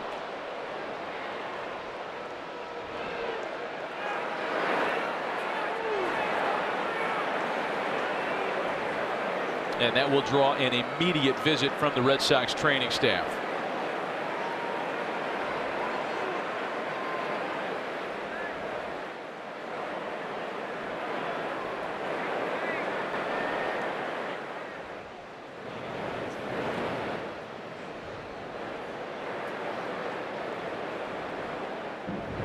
Nunez, who has 2 hits off Morton, both on fastballs, mid-90s fastball. That time looking to induce the ground ball double play, just lets one get away. And in many ways, what you're seeing is the residual reaction of not getting the swings and the bite on his signature pitch, the breaking ball. So what you end up doing is you end up forcing the issue, forcing the fastball. This Morton looks a lot more like the Morton from Pittsburgh and Philly than the Morton we saw in the World Series last year. Well, that Morton that you talk about led the league in hit batsmen in 3 out of 5 years. That was just his 4th of 2018. And the reason why, especially to righties, when you have that sinker, sometimes it runs and it gets out of control. You have that type of violent movement, very hard to control. You don't want to make a mistake out over the plate. You end up doing what you did right there, hitting Nunez. Well, here we go with the Red Sox again, having their first 2 hitters aboard. Jackie Bradley Jr. had the same situation in the 4th after Moreland walked and Nunez singled. Bradley struck out, and then Morton got out of the jam by retiring Holt Swihart.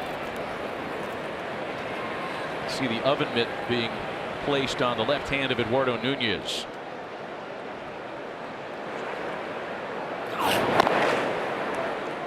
One and one. Another curveball, no reaction by Bradley Jr. Tony Sipp is up in the Houston bullpen. And one other thing, Alex, of the Charlie Morton of the past was the 6th inning. And this is a guy who was very dominant last year through 5, and there was some sort of, and AJ Hinch told us it was almost like it was mental in the 6th inning. He would start to lose hitters and could never get past this inning. Of course, this year having the success that he's had, this has been the first time he's really struggled in the 6th. There's another breaking ball that Bradley spits on. It misses high.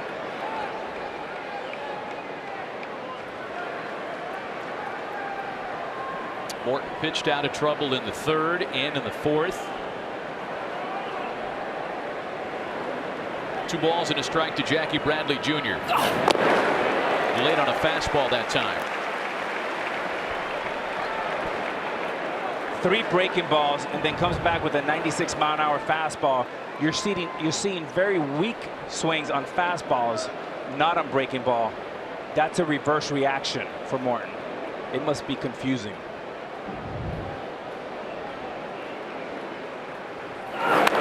2-2 to Bradley. Chased a pitch up and just got a piece of it to stay alive.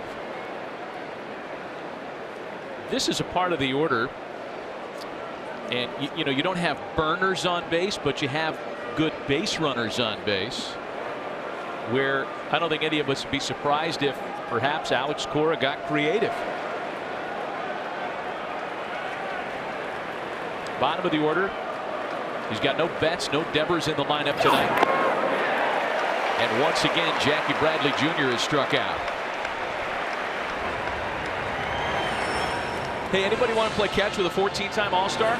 Anybody? Anybody?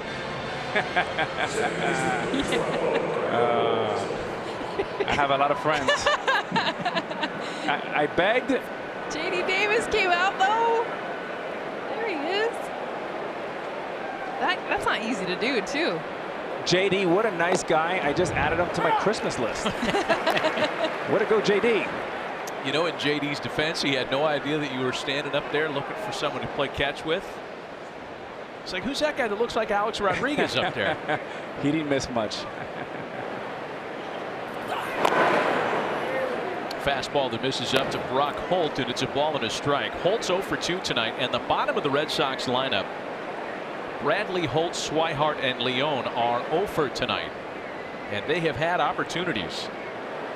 Boston's just 1 for 8 with runners in scoring position this evening. They'll appeal on that check swing and say that he held up 2-1.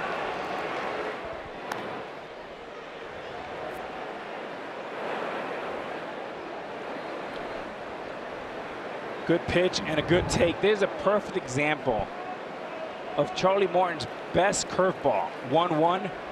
You should get a swing. And Brock Holt does a nice job of checking it. Now it's 3-1. The difference of him making that breaking ball effective, you go to 1-2, 2-1, 3-1. Different ball game. Pitching coach Brent Strom's on the phone to see if Sip is ready to go. Swihart, who bats next, is a switch hitter. So is Leone after him. And the fastball fills the count at 3-2.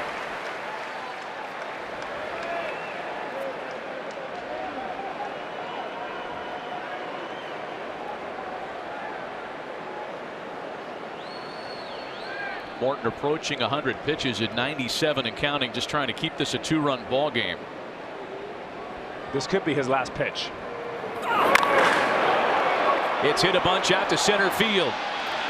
Springer's on the move, and it's into the outfield. Moreland scores easily.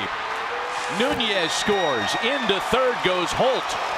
And the Red Sox add on in the 6th.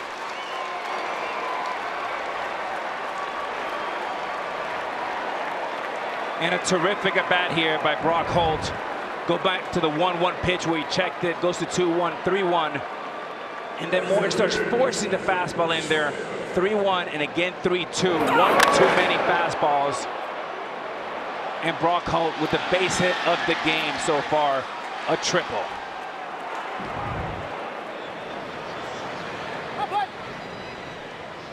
And now 90 feet away from making it a 6-1 game if Blake Swihart can cash in. Curveball catches the bottom of the zone.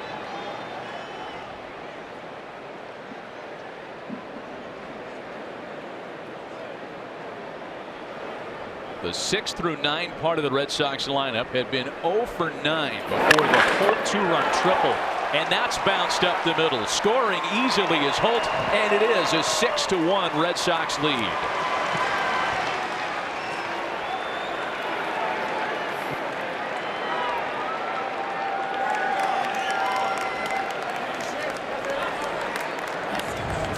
I think Morton's going to be done for the night after this one. 96-mile-an-hour fastball, just not getting the swings and misses, the late reactions.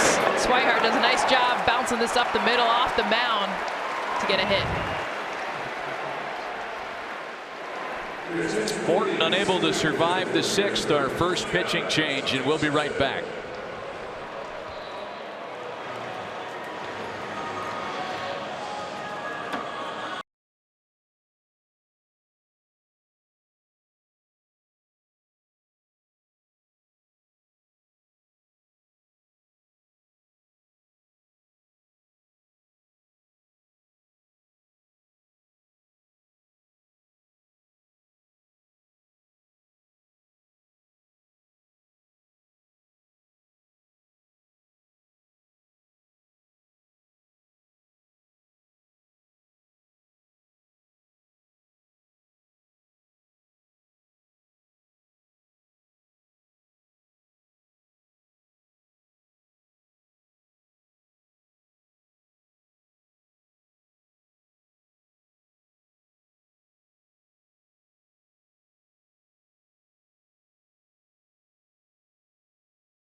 fastest growing brand the last 4 years overall. And Progressive Insurance. Step up to the plate for savings. Visit progressive.com.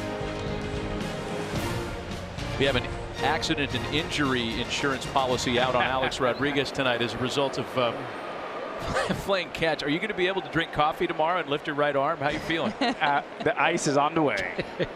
We have a new pitcher as the Astros pull their only left-hander from the bullpen. The veteran Tony Sipp making his 16th appearance of the year here tonight. 3 runs in the Boston half of the 6th. 1 out, 1 on. And the switch hitting catcher Sandy Leon will turn around and bat right-handed for the first time tonight.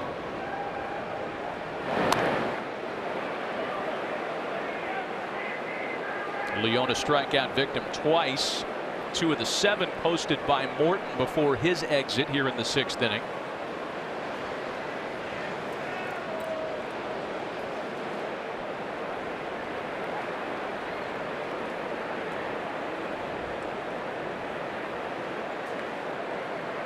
All 6 of the runs against Charlie Morton tonight of the earned variety. And that makes this the most earned runs on his watch since April of 2016. Just his 2nd start, 2nd of only 4 when he was a Philadelphia Philly. So his roughest line as an Astro tonight. Bear in mind, this is a guy that hasn't lost since last September.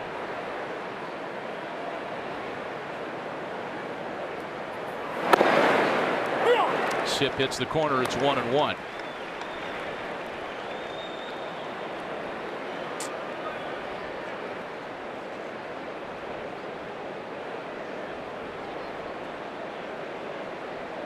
Good call there by Ben May, the home plate umpire tonight.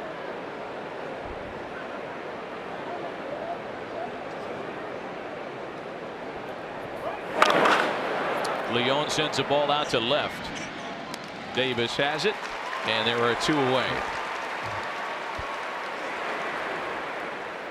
And rough night here for Charlie Morton tonight. It was all about the curveball or the lack thereof. There's a hanging curveball right there. Another one to Bradley Jr. And 1 more here.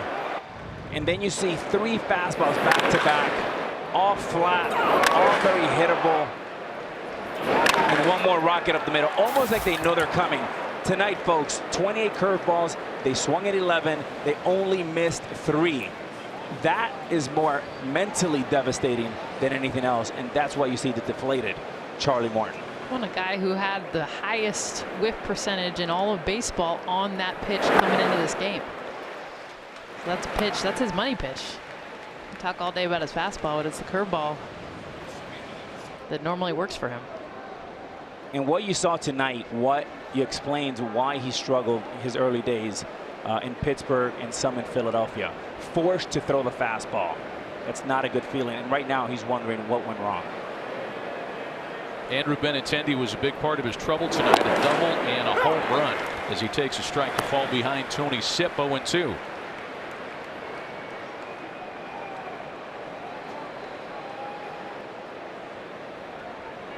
A man on 2 away for Benintendi. And by the way, with men on base, he has been a much different hitter this year than with the bases empty.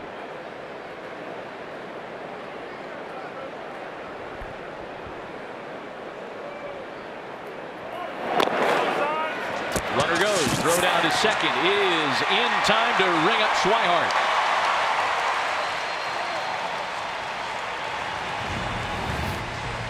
Three in the Boston 6th, however, as the Red Sox have opened up their biggest lead of the night.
Boy, both teams' draft history is loaded with first-round superstars. The Red Sox are one of 2 teams never to have a number 1 or 2 overall pick, along with the Cardinals. That's good because it means they've never finished with the worst record in baseball. JD Martinez, of course, a 20th rounder by the Astros in '09. Houston picked first for 3 straight years, the only team to have done so. They did it to load up to their current superstar level. But not all those top picks have worked out. Mark Appel, Brady Aiken, yet to play in a major league game. In stark contrast to the point that I was trying to make here in this ballpark about a month and a half ago, till Jess destroyed me and said, what about Brady Aiken and Mark Appel? And I was like, yeah, you're right. They have not hit with all their first rounders. Which is crazy to think. I mean, they had 2 that didn't, and look what they've still been able to do with the guys that they've got, the trades they've been able to make. Jose Altuve would not be denied a base hit tonight. Struck out in his first 2 plate appearances, but there's a leadoff single here in the home 6th.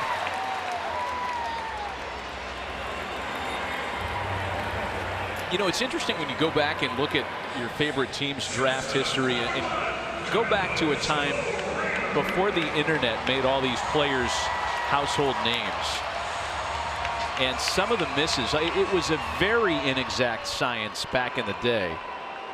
As inexact as it may be now, boy, in the 70s and 80s, just because you were drafted in the 1st or 2nd round, it did not guarantee your path to the big leagues. Here's Carlos Correa now. Correa swings at the first pitch and lines it out to center. Back-to-back singles. And here come the Astros in the 6th. Nice inside-out approach there on a sinker that stayed a little flat. Carlos Correa fights to get to this ball. You'll see this fastball coming into Carlos. Stays nice and tight and does exactly what you want to do with that ball. Is fight it up the middle, fight it the other way. Porcello wants the ground ball. Carlos Correa wants the opposite field line drive. What a great chess match. Here's one of the hotter Houston hitters now, Yuli Gurriel. Extended a hitting streak to 10 straight with his 2nd inning double tonight.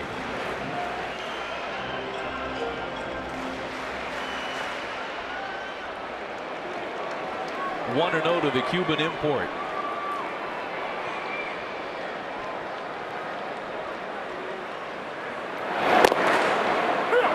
Right on the corner to even it at 1-1.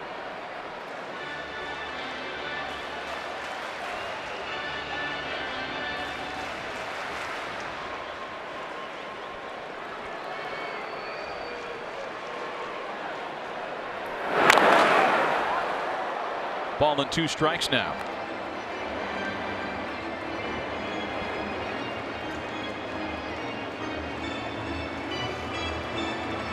Series of right-handed hitters next for Houston. Gurriel, Gaddis, Davis, and Stassi. As of this moment, nobody up behind Porcello in the Boston bullpen.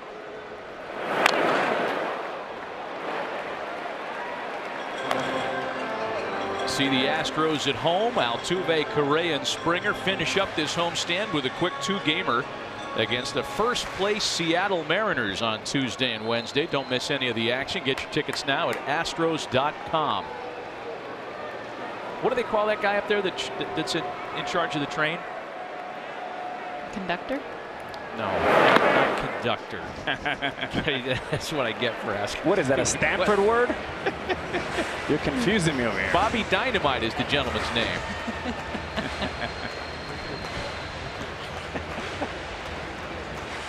Remind me not to ask you who's buried in Grant's tomb.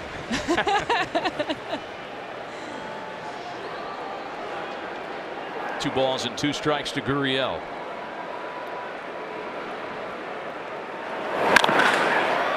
Sharply hit to second base. And the Red Sox failed to turn 2. Gurriel getting up the line in a hurry.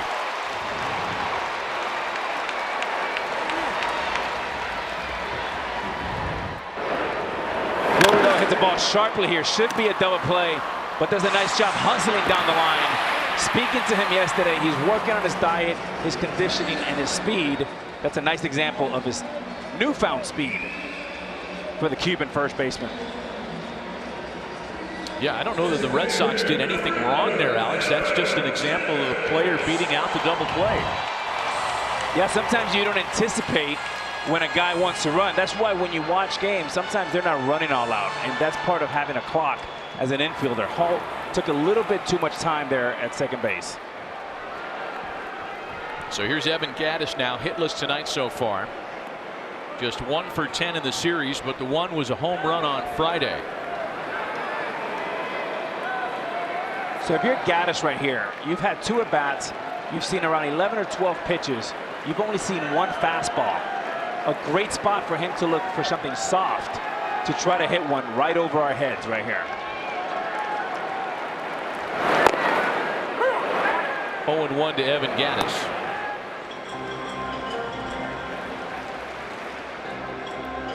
We've been patiently waiting. Pick me. I mean, Jess brought her glove. I gotcha.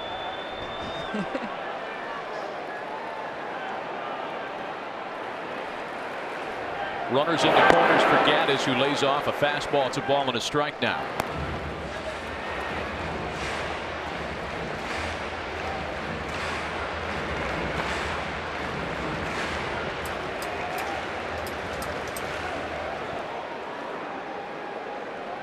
This is the chess match that you love to see right here. All breaking balls early and back-to-back fastball. What's next? Gattis off the end of the bat, another chance to turn 2, and this time the Red Sox convert. Runners at first and second, nobody out, and Rick Porcello turns in another 0.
Moment, Andrew Benintendi with 1 away in the 5th.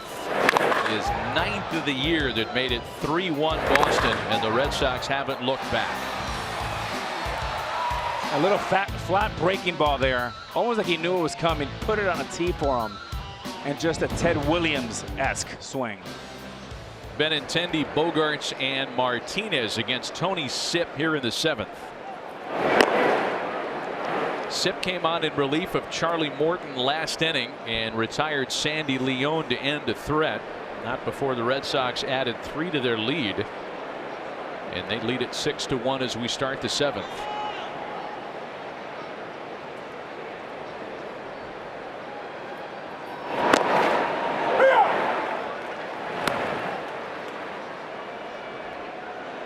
Xander Bogaerts next. He has doubled tonight. See the mic on his uniform. Mike for us tonight. It's been awesome to get players and managers taking us inside the game.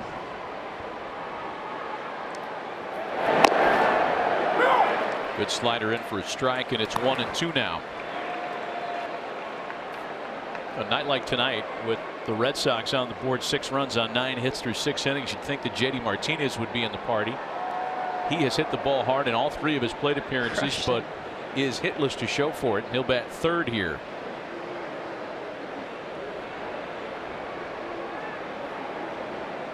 One and 2 to Benintendi.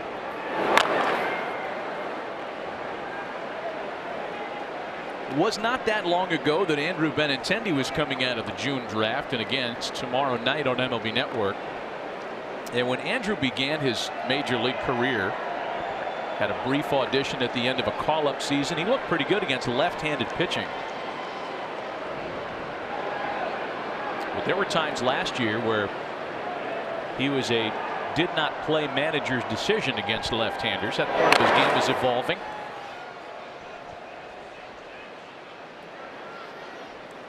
I mean, you go 14 months after being drafted right to the big leagues, and there's going to be a little bit of a learning curve that happens here during games at the big league level.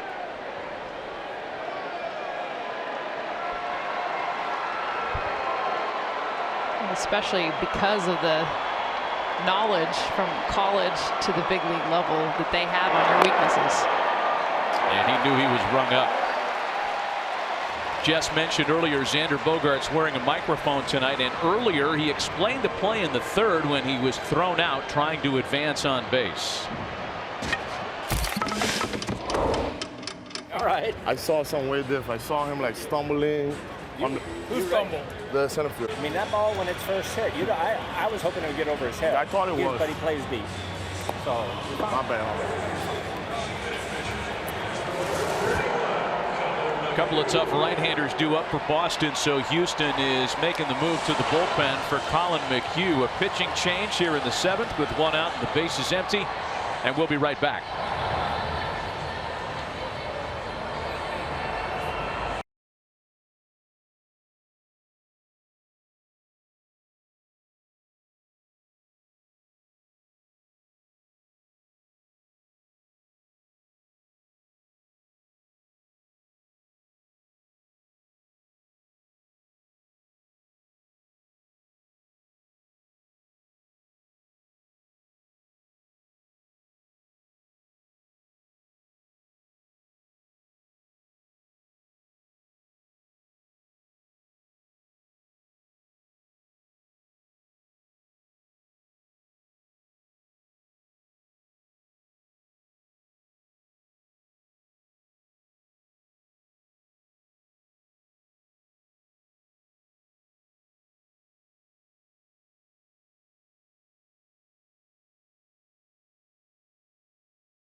Brought to you by Scott's Roundup. Our poll question tonight, bear in mind there are no wrong answers here. If you could invest in any player like a stock over the next decade, whose would it be? Warren Buffett Rodriguez. You know, America said Mike Trout. What do you think? I'm a contrarian, right? So I'm going to go with Carlos Correa.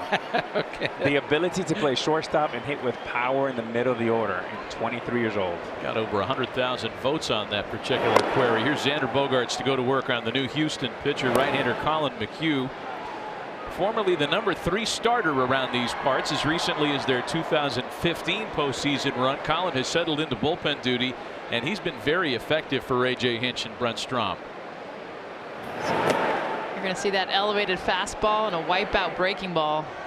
combination, I feel like, is almost on repeat when you talk about the Astros pitching staffs in general. Leaks into the bullpen, the same mindset. Fastball up in the zone, throw a breaking ball off of it, or the reverse. 2 balls and no strikes to Xander Bogaerts. Takes a excuse me hack, and now it's 2-1. Hey, not to bring back, just to put a button on Charlie Morton's start today, and not to blame anyone here, but the last 2 starts have been with Max Stassi behind the plate, the catcher today.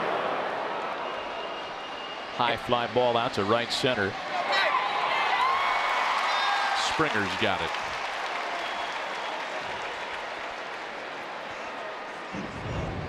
Oh, God.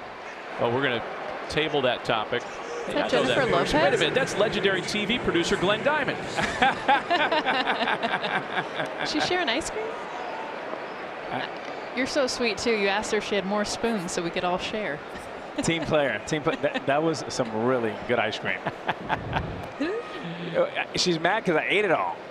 I ate it like I was going on an electric chair. There's my. I love how she keeps looking Nick. up at you too. My nephew Nick, right here, right next to her, is going into the draft tomorrow. Oh, nice! And he pitches at Maine, and we're all praying and hope that he gets drafted. Yes. Just like my nephew got drafted by the Marlins last year in the 2nd round. So I got 2 of them. Nick, right here, Awesome. buddy. Hey, maybe someday you won't have to work anymore, Alex. We can hook you up. I love it. JD Martinez waves at a slider and falls behind 0-2 now. Major League Baseball's RBI leader, 0 for 3 so far this evening.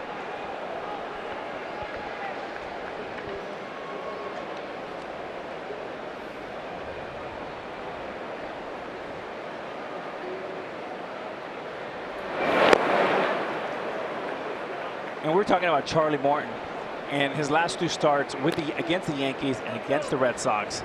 2 starts, 11.1 innings, 17 hits, 9 runs, and 17 Ks. And again, this is not a knock against Stassi, but you built such a great rapport with a guy like McCann.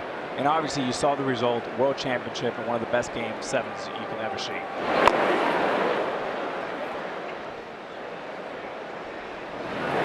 2 balls and 2 strikes the count to JD Martinez. Yeah, it's a tough comparison when you compare anybody to a guy like Brian McCann, who has such a great rapport with everybody on the staff. Veteran guy, 7-time All-Star.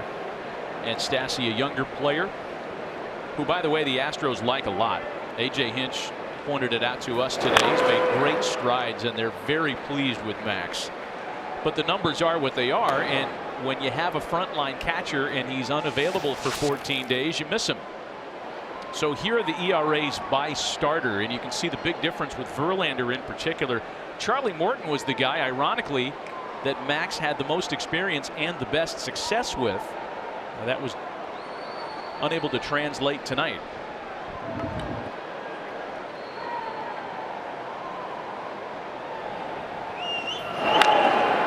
You know, playing with McCann for a couple of years, he's the guy that all 11 or 12 pitchers in the staff, they trust. He's likable. He's a guy they go to. He's a guy you want to go have a beer with, go get a bite to eat. He's everybody's best friend, no matter who it is.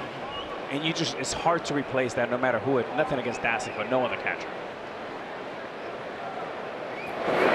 You can just see the way the young Astros players kind of defer to Brian McCann, just how they're interacting around BP. I mean, he's the Yoda of the 2017 and 18 Houston Astros.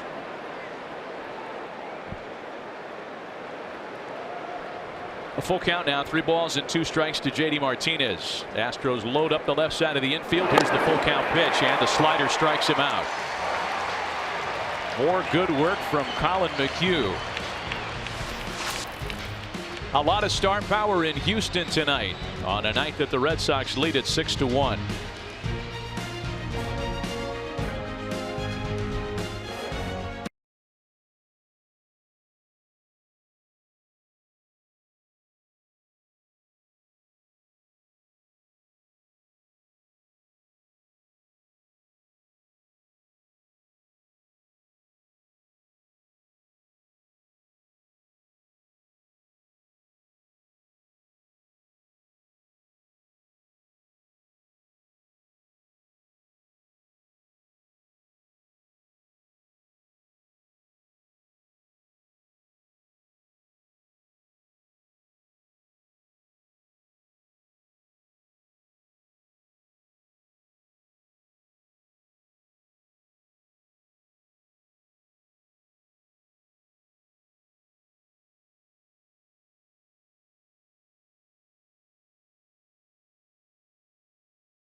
Well, with the exception of George Springer's leadoff home run, it has been all Red Sox tonight. 6-1 Boston as we hit the bottom of the 7th inning. Mitch Moreland has gone deep. Andrew Benintendi and Brock Holt had a big 2-run triple in the 6th that led to the departure of starter Charlie Morton. Rick Porcello, meanwhile, has been going strong, about to enter his 7th inning work. J.D. Davis, Max Stassi, and Tony Kemp. And on one pitch, he's got his first out of the 7th. Some great matchups on ESPN all week, starting on Monday night. That's tomorrow. Diamondbacks and Giants at 10 Eastern, 7 Pacific. Thursday, Major League Baseball on ESPN. It's the Tigers and Red Sox from Fenway. And then Jess, Alex, and I will be in New York, Flushing, Queens for the Subway Series finale. Sunday from the seats, Mets and Yankees. One pitch, one out. Now it's Max Stassi.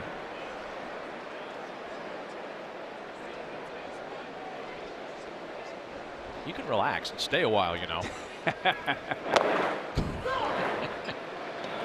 I can't even put my glove down.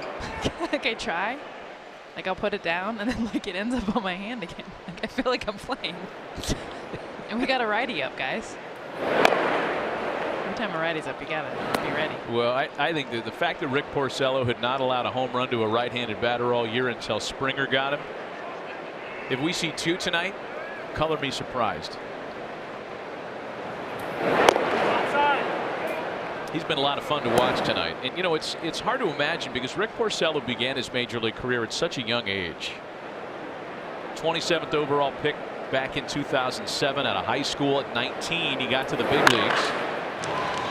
And that one eats up Nunez. E5. And again, Nunez playing with a dinged up hand as he was hit by a pitch earlier today, and that ball might have caught him in the neck. And this is probably the toughest play any third baseman has because of the top spin. Breaking ball, he tops it, and there's only one thing you can do with this pitch, and is go get it. The minute that ball's hit, go get it, hope for the short hop. Once you back up, you're going to get exactly that, a ball off your neck. Look out.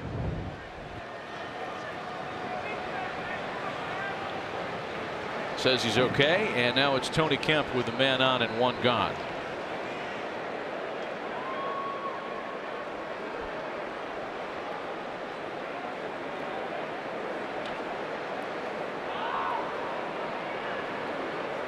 Kemp has reached on an error and sacrificed tonight.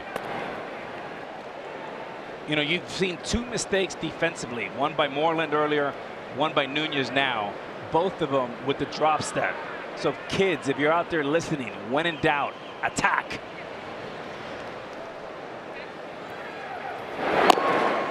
Two balls and no strikes to count to Tony Kemp. You know, I want to get back to Porcello for just a moment.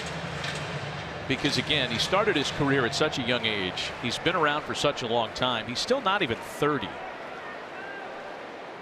And you might be surprised when you hear the answer to this. Most career wins among active pitchers under the age of 30. You'd think about Madison Bumgarner. You'd think about Chris Sale, his staff mate. Nobody has more than Rick Porcello with 125.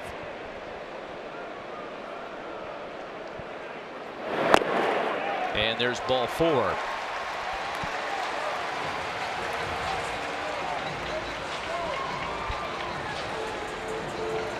He is now considered one of the veterans on this veteran-heavy staff, along with David Price, who you just saw.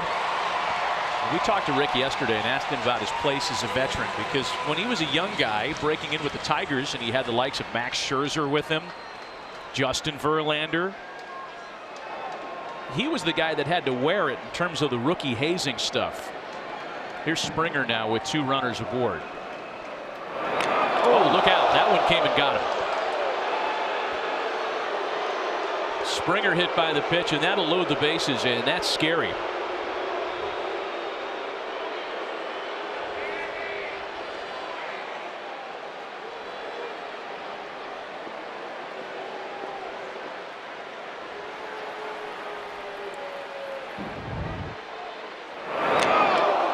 That's the third hit batsman of the game, 2 of them by Porcello.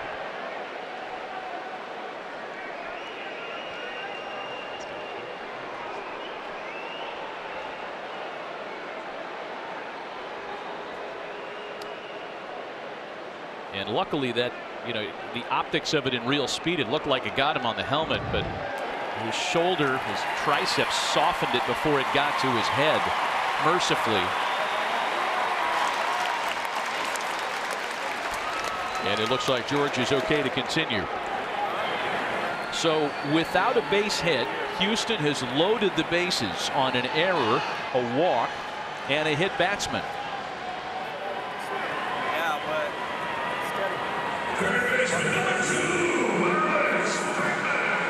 Let's go back to those errors, Alex. You were talking about the drop steps.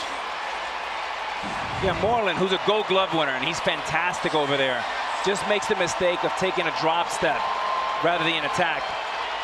And then Nunez, again at third base, you got to make this do or die, come attack the ball, preferably with one hand, and he just lets the ball play him. Here's Alex Bregman now. And if you're Rick Porcello, there's never panic when you're a single ball pitcher. You're just one pitch away from getting a double play and getting out of this inning.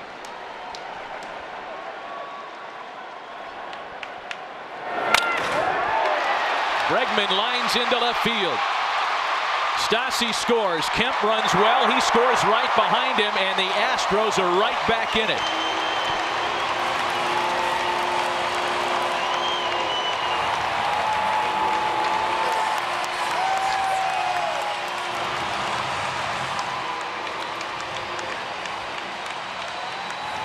And Alex Bregman, I call him a baseball-holic. He loves baseball and makes as much contact as anybody in the American League. Gets the cutter, not the sinker I thought he was going to throw for the double play. Little cement mixer, gets enough of the plate, choking up on the bat. Nice short stroke here by Alex Bregman. And the fire is still good and hot. Astros on the board for a pair in the 7th. And with Jose Altuve coming to the plate, Boston makes a move to the bullpen. We'll be right back. Baseball game.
Naked Chicken Chalupa, and in part by Goodyear. Goodyear, let your inner drive out. Goodyear, more driven. Alex Bregman has driven in 2 runs, and that has helped drive Rick Porcello from the ballgame. As good as Porcello was, he will yield with the tying run at the plate as he turns it over to the right-hander Matt Barnes, who appeared here a scoreless inning on Friday. And in fact, Barnes has been unscored upon in each of his last 9 appearances. He's going to sit at the top of the zone. Fastball, curveball. Fastball 95, 96 miles an hour. The curveball 83. UConn grad, played with George Springer. He's at second base right now. They go way back. Well, Houston has exactly the man they want in a situation like this, exactly the part of the lineup they want in Altuve and Correa. Only one away. Altuve represents the tying run here in the last of the 7th. Struck out in each of his first 2 plate appearances and then singled against Porcello in the 6th.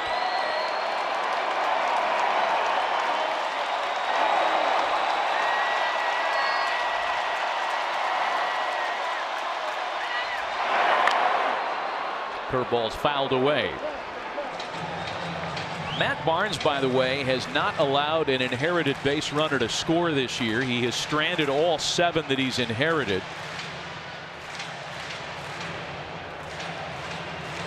The Red Sox feel like they have a decided bullpen advantage over Houston in the matter of a late lead, even a late tie.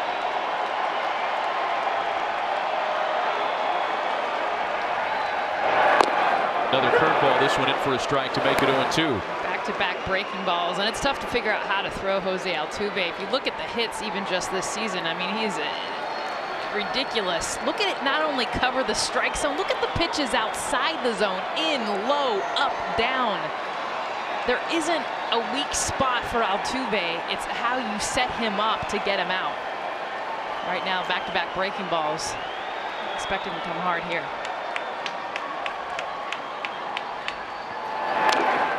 Another breaking ball fouled away. And even Altuve, I mean, just him fouling off this pitch. Okay, he's beat, right? Because he's sitting there thinking what I'm thinking. He's got to come hard. So watch him sit hard, react soft. I mean, that's just what he can do with his body. I mean, look at his entire body's fastball. Barely gets a piece to stay alive in this at bat. That's just Sandlot stuff. Emergency hack, just try to stay alive in the count. Yeah, not a lot of people can do that with their body the way he does.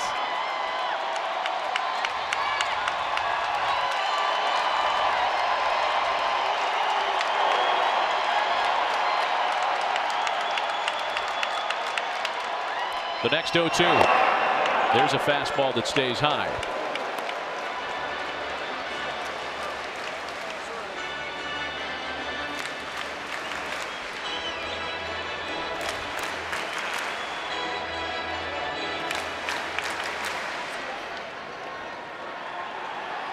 Two runners are the responsibility of Rick Porcello.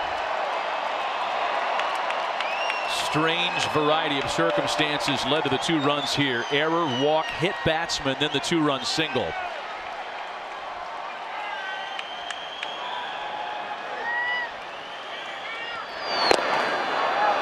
Got him with the fastball. Completely fooled Jose Altuve. Alex, you've talked about pitching backwards. Matt Barnes right now defines it. Starts him off with the breaking ball, backs it up again, 2 in a row. Now he's sitting fastball, gets him another breaking ball. He barely gets a piece. They go elevate fastball. He lays off of it, comes with the heater again. Altuve there looking for the breaking ball. That's how most pitchers will finish batters, but he works backwards and finishes them with a fastball. First time this year that Jose Altuve has endured a 3-strikeout game. Now it's up to Carlos Correa with 2 gone.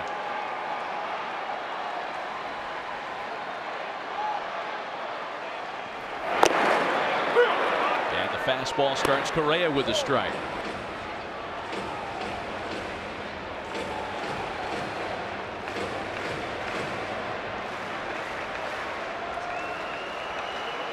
Carlos keeping his streak alive with a single in the 6th. He's reached base safely in all 27 of his career games against the Red Sox.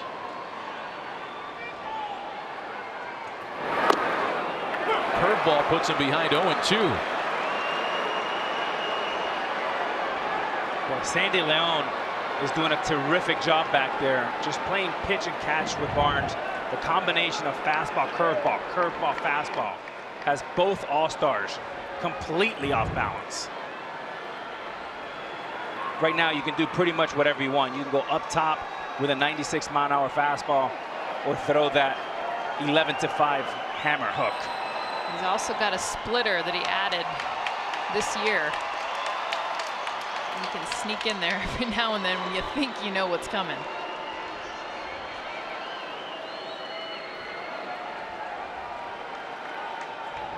Matt Barnes thrust into tough duty. Runners aboard, one away. Strikes out Altuve. He's 0-2 to Carlos Correa.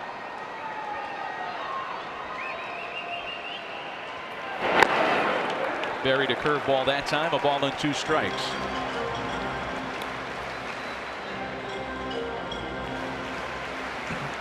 Now here, right here, I do not like what's going on here. You've basically thrown 10 flawless pitches. The momentum, you have an avalanche of momentum. And all of a sudden you get stuck, you feel confusion. This adds a tremendous amount of confidence to Carlos Correa. All of a sudden he says, wait a minute, they're not perfect. They're indecisive. Maybe he gets a little advantage.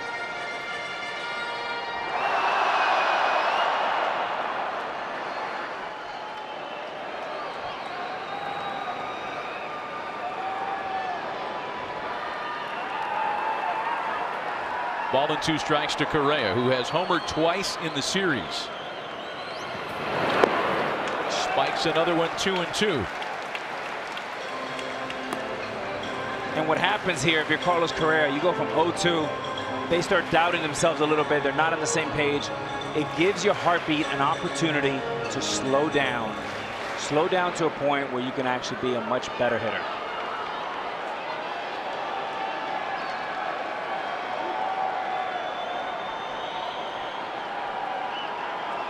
Two balls and 2 strikes.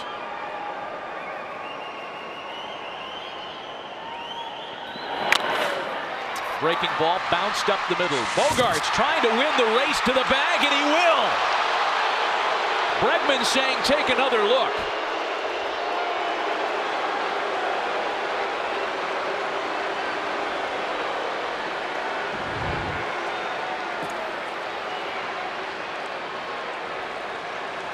Gets him. It's close. Wow. It's close. And I think Xander might have knocked the wind out of himself in belly flopping to the bag. It did in fact look like he got the glove there before Bregman had arrived.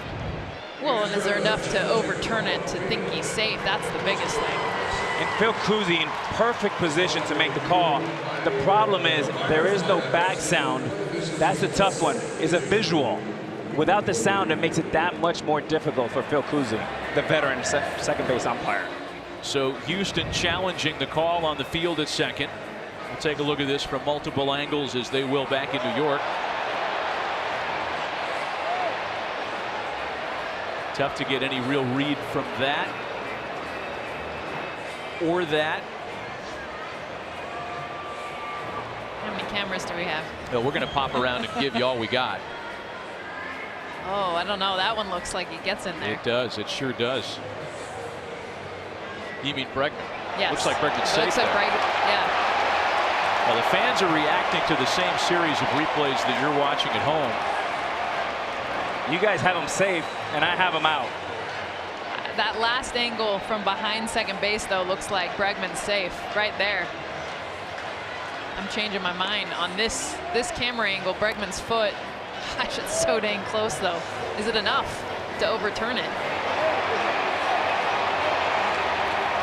I don't know. We're not very good at this guessing game. I know that. A.J. Hinch is 4 for 8 in overturning calls via challenge. You know, as an umpire, you're used to foot to foot. You're not used to foot to glove. And that makes it that much more challenging for Phil to make the correct call. So we try to reverse it a little bit. To your point, Jess, if you, as we're doing here, if you freeze it and then reverse it, it did look like Bregman's foot was there first. But it's got to be conclusive enough for them to say the call was wrong and for them to overturn it. Meanwhile, Matt Barnes has not thrown a pitch during this review delay. Here's the call. Wow.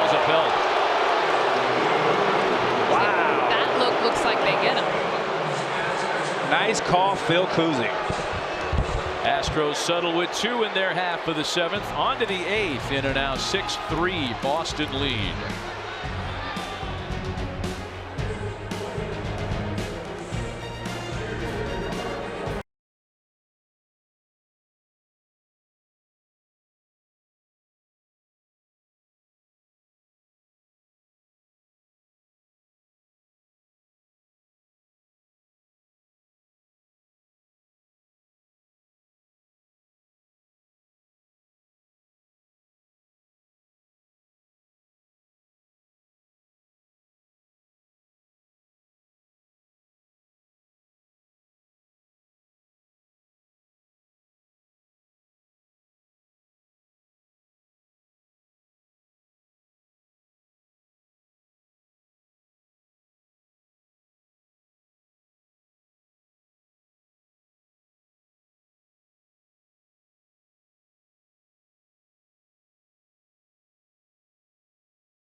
Supercuts, Nationals and Braves, 9th inning, 1-on-2 away in a 2-2 game, and the hero is Charlie Culberson.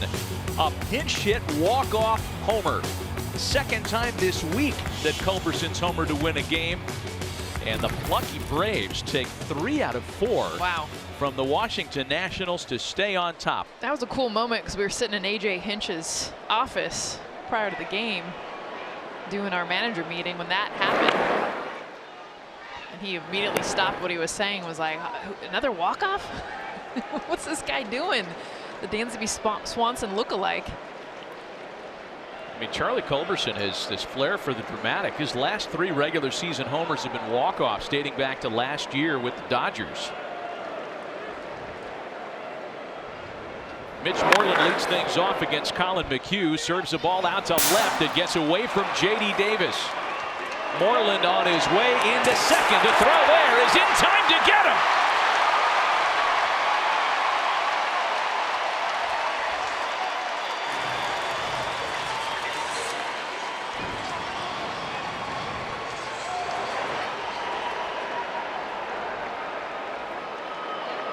Moreland does a nice job of going with this pitch, and it gets out there quick over the head of J.D. Davis. But what JD does a great job of, and granted Moreland does not have a ton of speed obviously, but he gets it quickly off the wall. You see a ricochet off of there. Good throw into second base, and Moreland no chance. Here's Eduardo Nunez now. And that's the thing, Crawford boxes, we talk about how great it is for the home run hitters. You can pretty much hit a pop fly. Sometimes out here it'll leave for a home run, but that's a long signal for Mitch Moreland because of how shallow it is.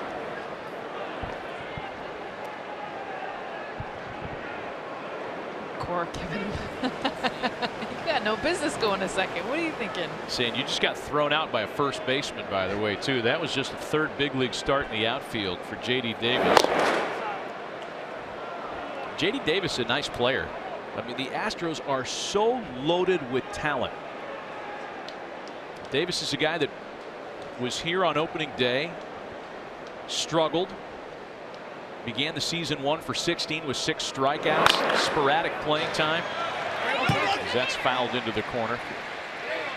Fair ball. Fair ball. That is a fair ball. And Nunez got to hurry to get back to first base. The third base umpire Chris Guccione calling that a fair ball as it crossed the bag in fair territory. And Matt, a little bit of a late call, went right over the bag as you see it there. He had to get out of the way first, then make the call, and then he had to get back into the base. Nice call by Gooch. Now, third hit for Nunez, 2 on fastballs and base hit on a breaking ball there.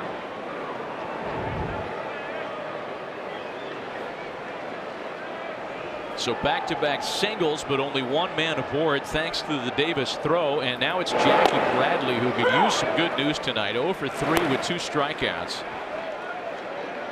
And then Jackie has to endure a questionable strike call to fall behind.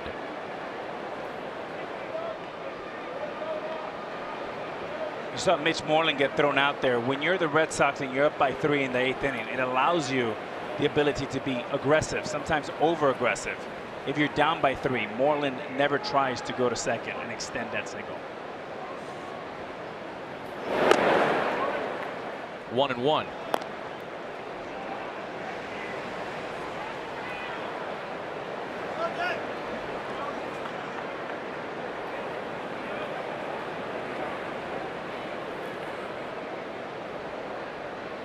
McHugh came on in the 7th, retired Bogarts and Martinez to stem the tide in a 3-run inning.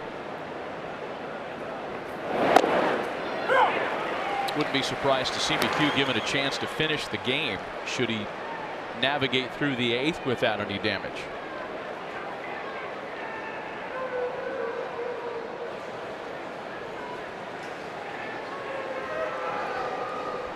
It'd be interesting to see the Astros, what kind of moves they make with the bullpen.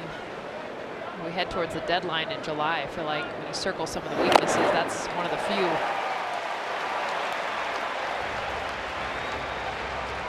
Two gone here in the 8th as Bradley strikes out for a 3rd time. A reminder, the 2018 Camping World Major League Baseball All-Star ballot is now open and exclusively online. You can vote for your favorite players at MLB.com/vote. Catch all the excitement of the 89th All-Star Game presented by MasterCard July 17th, live on Fox and ESPN Radio. How many Red Sox? How many Astros? That's the question.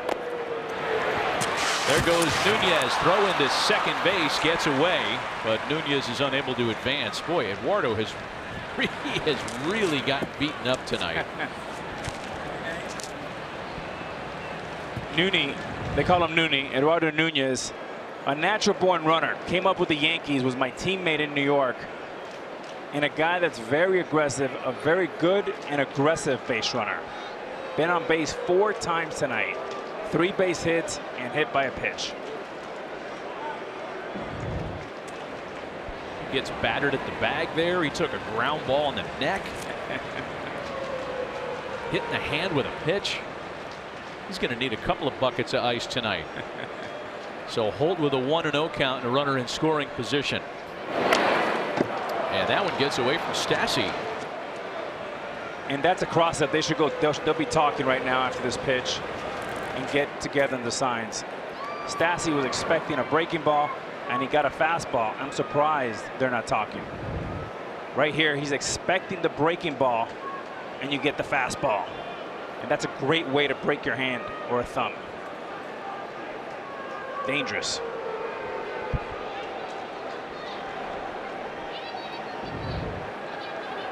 Two balls and no strikes to Holt, who tripled in a pair back in the 6th. It's 2-1 now. Brock Holt was an all-star back in 2015.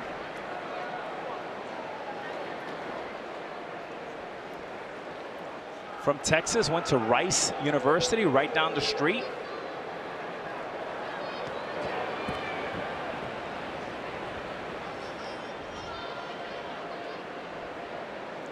A feel good, really one of the good guys in our game.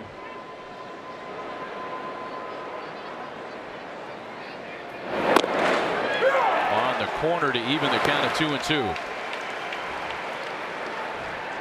Well, the Red Sox are cultivating an entire roster filled of super utility players, and it's that way because Dustin Pedroia is the second baseman for the Boston Red Sox when healthy, period.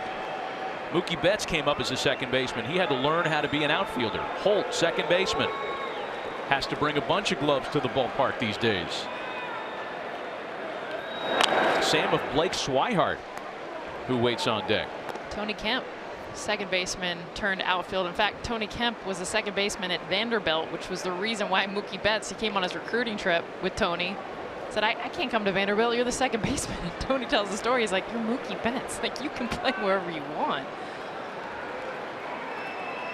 Talk about versatility.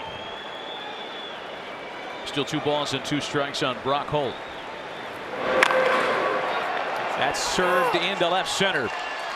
An RBI single that'll bring in Nunez and make it a 7-3 Boston lead.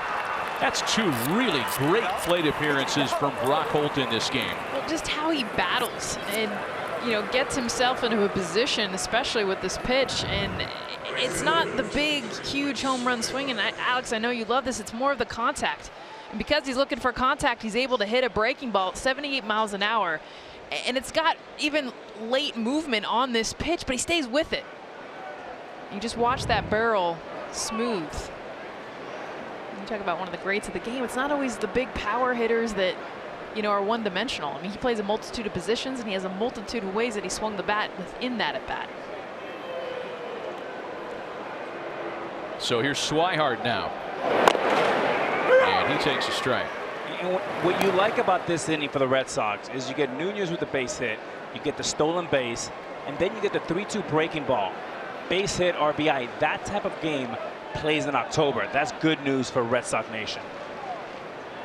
7 runs on a night where JD Martinez goes 0 for 4.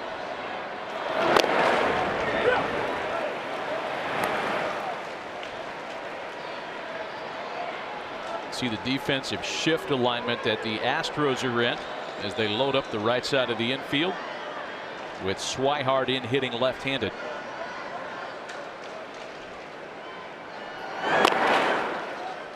Brock Holt is such a great throwback, Alex, and I know that that's a kind of player near and dear to your heart. Both of those RBI hits off his bat tonight have come in 2 strike counts. He battles. He can play everywhere. He's becoming one of those rarer and rarer players in the game of lift and separate, launch angle, homer, strikeout. The strikeout to Swihart puts an end to the inning, not before Boston hangs one more. 7-3 Red Sox.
with John Anderson and Kenny Mayne. A complete wrap-up of Game 2 from Oakland. Analysis from Stephen A., Michael Wilbon, and Tim Legler, plus LeBron's post-game presser and reports from inside the locker room, and coverage of the Women's College Softball World Series, for which there is a final matchup set.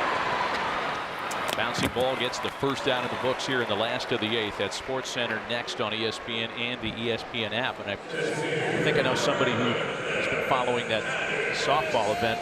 What is the final matchup, Jess? What's happening? We got the Washington Huskies against Florida State, which I'm sure you're pumped about. You're a Miami Hurricane fan, but Florida State had to beat UCLA twice. They did it.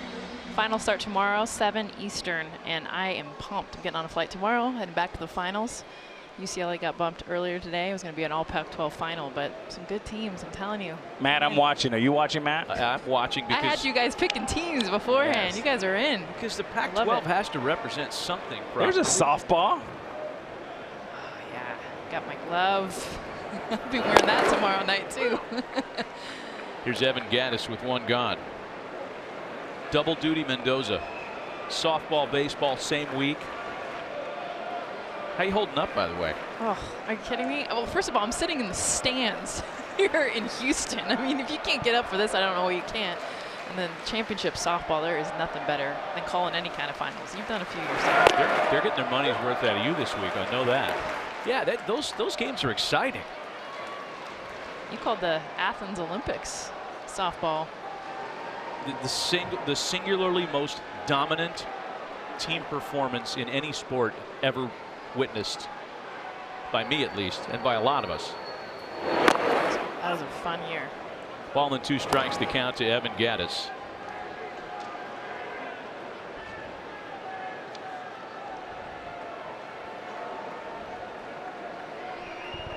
Gattis is hitless tonight. Houston chipped away and got as close as 6-3 with their 2 runs in the 7th. It looked like they were primed for more. Oh.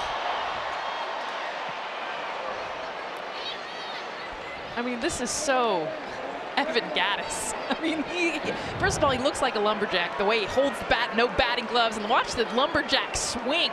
Getting on playing with this one, crushing it off the wall here, foul. Gosh, he hits that a little bit further to the right. It's a shot for us.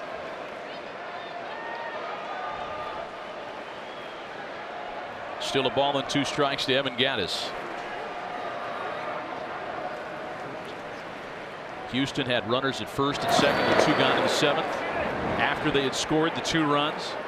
Alex, are you gonna do any softball games? When are you signing up for that? I don't think I'm allowed. I think you need a college degree. So I'll defer to you and Matt on that. No. We'll take you, Alex. We got John Kruk and Kurt Schilling coming to the Women's College World Series. I'll be watching, though. It's pretty exciting.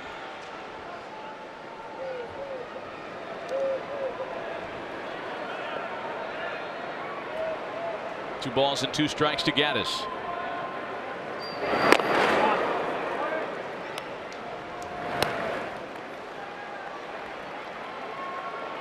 I just love watching Gattis. There's something, there's the beard, but no batting gloves. I never use batting gloves, and there's something about the feel of the bat, the way he holds the bat. Just old school. Take your hacks. He's fun to watch. I love watching him up there. I mean, he's almost like a fictional character. If you'd read his story in a book, you'd say, no way. Swing and a miss as Barnes finishes him with the breaking ball. We talked about the rally that Houston had in the 7th, one that was cut short by the play at second base that ended the inning, and this is what Xander Bogaerts saw.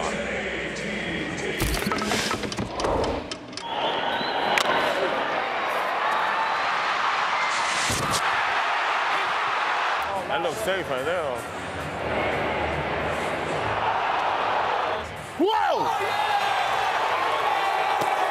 Xander was surprised by the result of that replay review. You heard him say he thought it looked safe when he looked at it again on the big screen here in the ballpark. That's the reason why I do not like so many strikeouts. The ability to put the ball in play, make contact, put pressure on defense with Bergman, the lead runner, and Correa running as a shortstop. That's a very difficult play. 0-1 the count to J.D. Davis, who's hitless tonight. Threw out a base runner last half inning to make his mark on the ball game. It's crazy to think about. We talk about it ad nauseum, I get it, but how many shortstops, American League nationally, but you look at just the American League alone. Xander Bogaerts, watching him play, got Carlos Correa on the flip side tonight, but guys like Francisco Lindor and Andrelton Simmons. It's a fun game. Young shortstops. Maybe we should get these guys to pose together, take their shirts off, and take a picture. That wasn't a good idea 20 years ago. It isn't one now either. Davis fouls one off.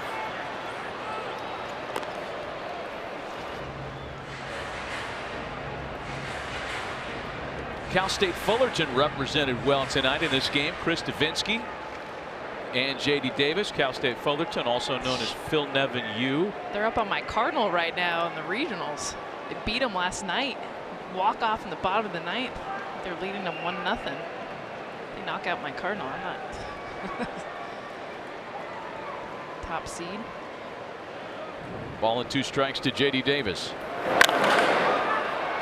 Hanging around as he fouls off 96. In fact, Davis pitched and played first base at Cal State Fullerton.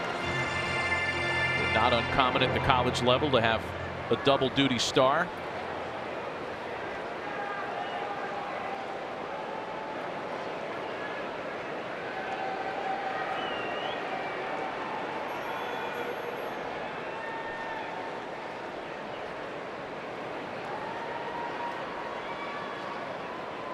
One-two from Barnes. The fastball misses outside.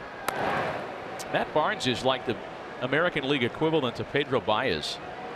He is not in any particular hurry. Very deliberate and measured in his time to the plate.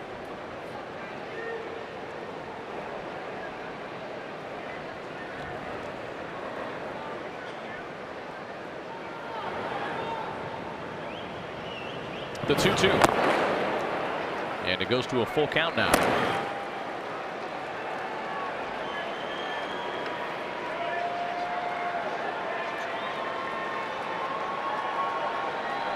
Ben Mays had a good night back there, the home plate umpire. Ball down. Full count to Davis with 2 on, 2 out rather, and nobody on.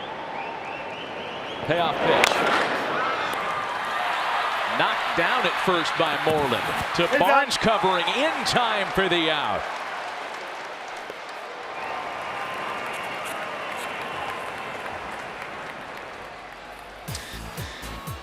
A 1-2-3-8 spun by Matt Barnes. With a little help on a hot shot at first.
the seats in Houston continues, and the visiting Red Sox tonight have put their feet up on the furniture. A reminder, weekdays on ESPN2 at 4 Eastern. It's Intentional Talk, a fun 1-hour breakdown of baseball's hottest topics with Chris Rose and Kevin Millar. You can also watch it live on the ESPN app if you're at work. Kevin Millar still telling folks in and out of Boston that he is an 04 World Series champ. First thing he says at Starbucks, 04 World Series champ. Can I get a venti mocha? Nightmare. Here's Sandy Leon to lead things off. Pitching change for the Astros. Ken Giles comes on to work in a 4-run game, an opportunity for the closer to get some work in here. 10 for 10 in save opportunities, but an ERA at 4.50, and Ken Giles has a statistical line that can be misleading. You'd look at it and say 10 for 10 in save chances, scoreless in 16 of his last 18 games. That's very good. There have been a few that have gotten away from Ken Giles, however, that have not led directly to blown saves per se. And I think that's true of the entire Astros bullpen. This is a group with the lowest relief ERA in the American League. They've got the same amount of blown saves and home runs against them in just a few matchups with Boston, the Yankees, and the Indians than they do against the rest of the league. So it's the elite teams that have given the Astros bullpen a hard time, including Ken Giles. See those numbers in the last 8 games.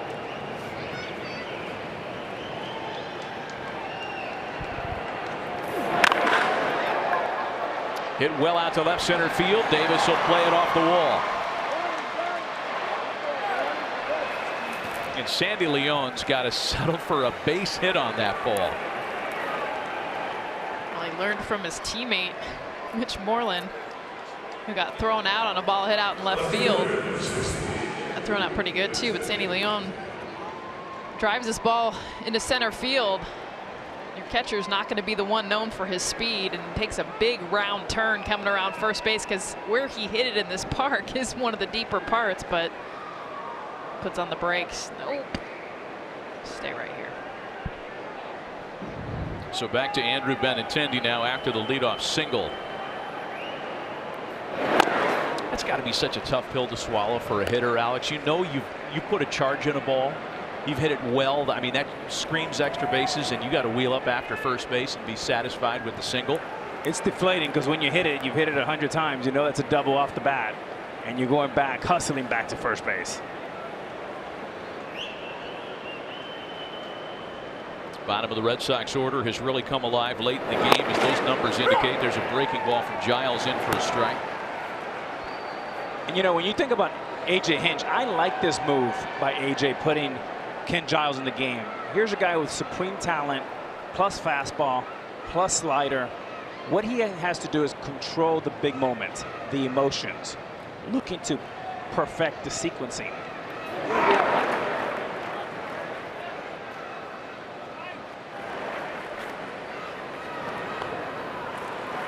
Well, the same conversation exists around the Astros bullpen this year that did last season.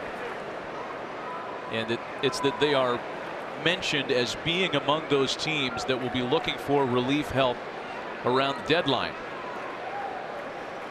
And that's not to speak ill of anybody in the existing group. It's just a fact. When you look at their numbers against the elite teams in the league, and as we mentioned, versus the big three, if you want to call them, Boston, New York, and Cleveland, they have struggled. That's what you're going to be looking at in postseason matchups. You basically have 7 pitchers in the bullpen auditioning for 2, because you can expect, with the depth that they have with their starting pitching, McCullers to jump into the 7th or 8th inning. Which is what happened in the World Series. Yeah, but I don't know that they're going to be satisfied going into the postseason this year, even around the trading deadline, thinking that they can reformulate the existing cast and capture that same kind of lightning in a bottle that they did last year. Brad Peacock was brilliant last year around the All-Star break through the end of the season. McCullers, as you mentioned, turned into a weapon in the World Series and in the Division Series.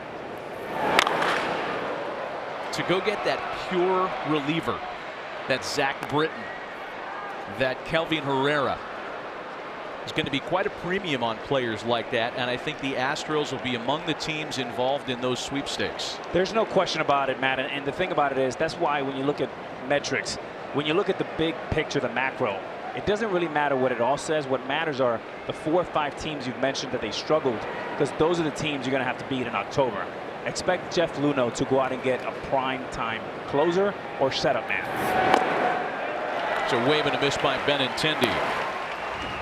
Well, how about talking big picture here, because the American and National Leagues have fallen into 2 distinctly different categories when you talk about how things have gone. If the league ended today, if this was the last day on the schedule, this is what the playoff matchups would look like. So the Mariners are party crashers, but in the National League, it is not the usual suspects. Brewers on top in the Central. Cubs would win a wild card along with the Nationals. Braves and Diamondbacks would go as division champs. And most people feel like the National League story is far from over. Well, because they're all so huddled together. And not that, you know, you look at the AL East and you look at the AL Central, the Mariners and Astros are within a half a game. The Red Sox and the Yankees are within a half a game. But for the National League, there's 3 or 4 teams in the Central, the East, and even the West that are just all tied in together.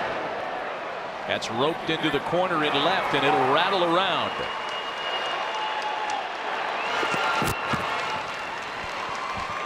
A double for Xander Bogaerts, and the Red Sox are rallying for more here in the 9th.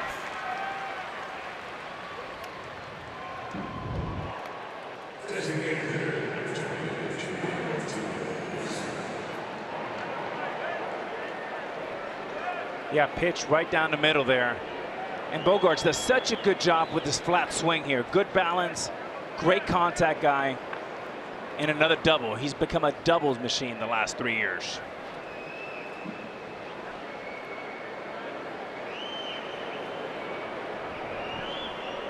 And Xander Bogaerts wheeling up a little gingerly, it would appear, into second base.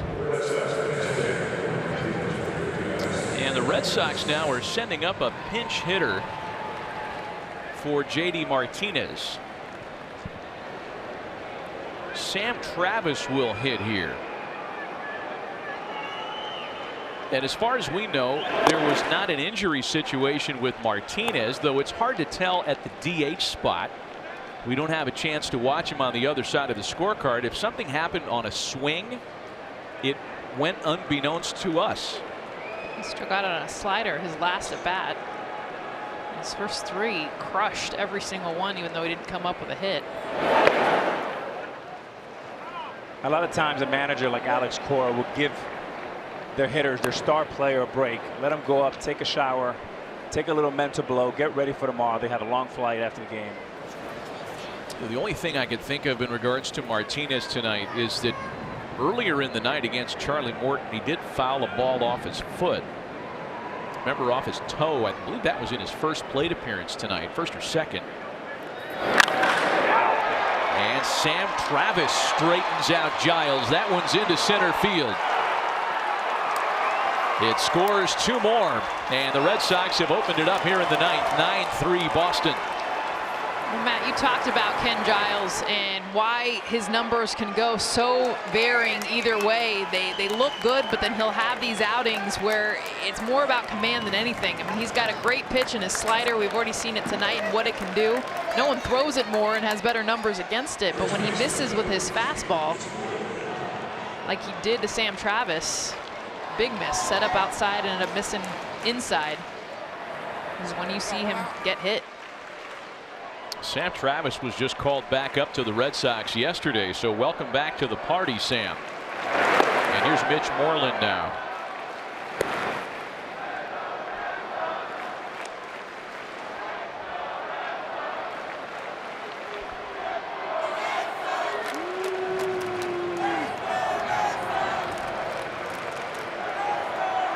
Well, the Red Sox fans that traveled for this series didn't necessarily enjoy the first 2 games of it.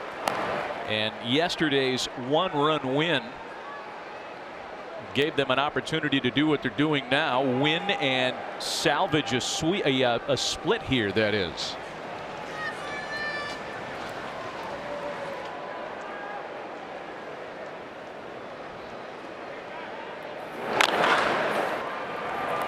Moreland sends one on the ground to Altuve, who had a problem with it. It cost him a chance at a double play if he had one to begin with. He settles with the out at first.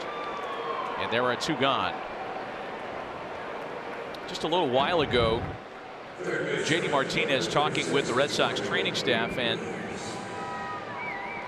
patting his lower back, and then it looks like he's trying to describe something to the trainer.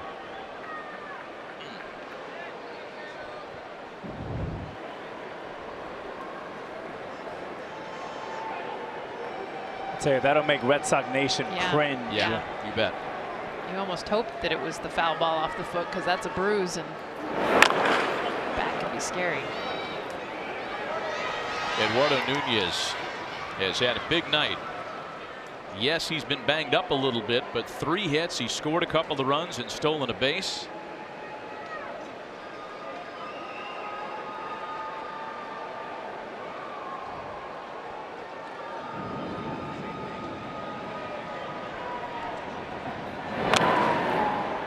Behind 0-2. When the Astros bat in the bottom of the 9th inning, and they'll do so now with an even steeper hill to climb, they'll have the bottom of their order 8-9, then George Springer.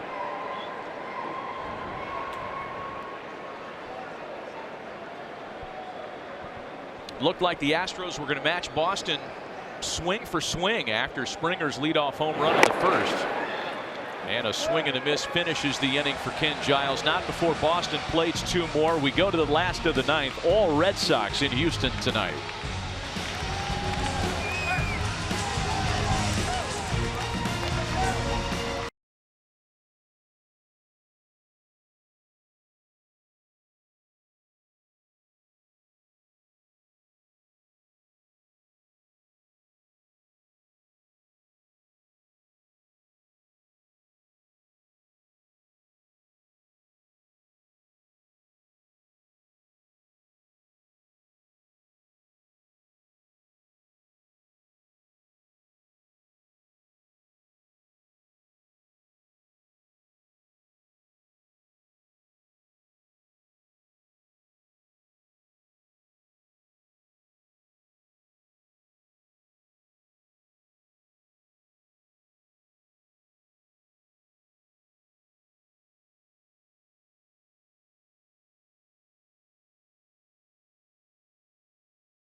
Monday Night Baseball on ESPN tomorrow. The Diamondbacks and Giants at 10 Eastern, 7 Pacific. Thursday, the Red Sox are back home to take on the Tigers at 7 Eastern. And then Jess, Alex, and I will be at Citi Field in Flushing, Queens, New York for the Yankees and Mets a week from tonight. Sunday Night Baseball on ESPN. So this is not a part of the, let's go get him in the 9th inning thing that they do here at home for the Astros. The lightning show, that freeze shot was taken moments ago. Cool. And they were playing AC/DC Thunder. when that happened. Yeah. What an awesome catch, though. Lightning frozen like that. Glad we're right underneath that. Looks like it's right over our head. Roy Hobbs is about to step into the plate with Wonder Boy in his hands.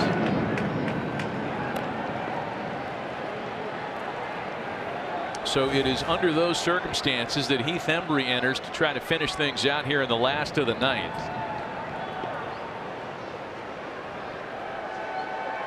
Heath working in back-to-back games through a scoreless 7th inning yesterday. I'm not sure if this is translating over TV. Can you hear the thunder? It's crazy. I mean, that's gotta be right over the top of us. start of a science fiction movie. Back to the future. Marty's got to drive the DeLorean under the clock tower at exactly 11 o'clock.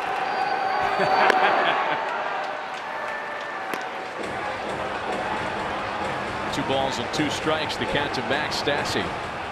8-9, the top of the order for the Astros.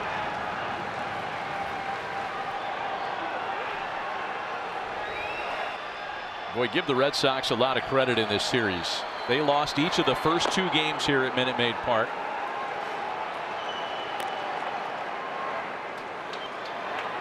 In fact, before the Benintendi home run stemmed the tide yesterday, they were on the verge of losing 5 in a row in this ballpark. Sox won yesterday 5-4, on top big tonight, the last of the ninth.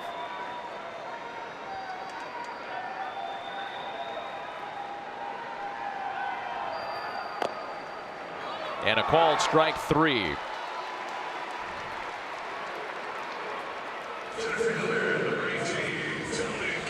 And the Red Sox just been an offensive machine tonight, hitting every pitch possible. Curveball, cutter, 4-seam fastball, 2-seamer, a slider, and a 4-seamer. A diversified attack in the rare commodity, the ability to score runs without the long ball. There's Tony Kemp now with 1 gone.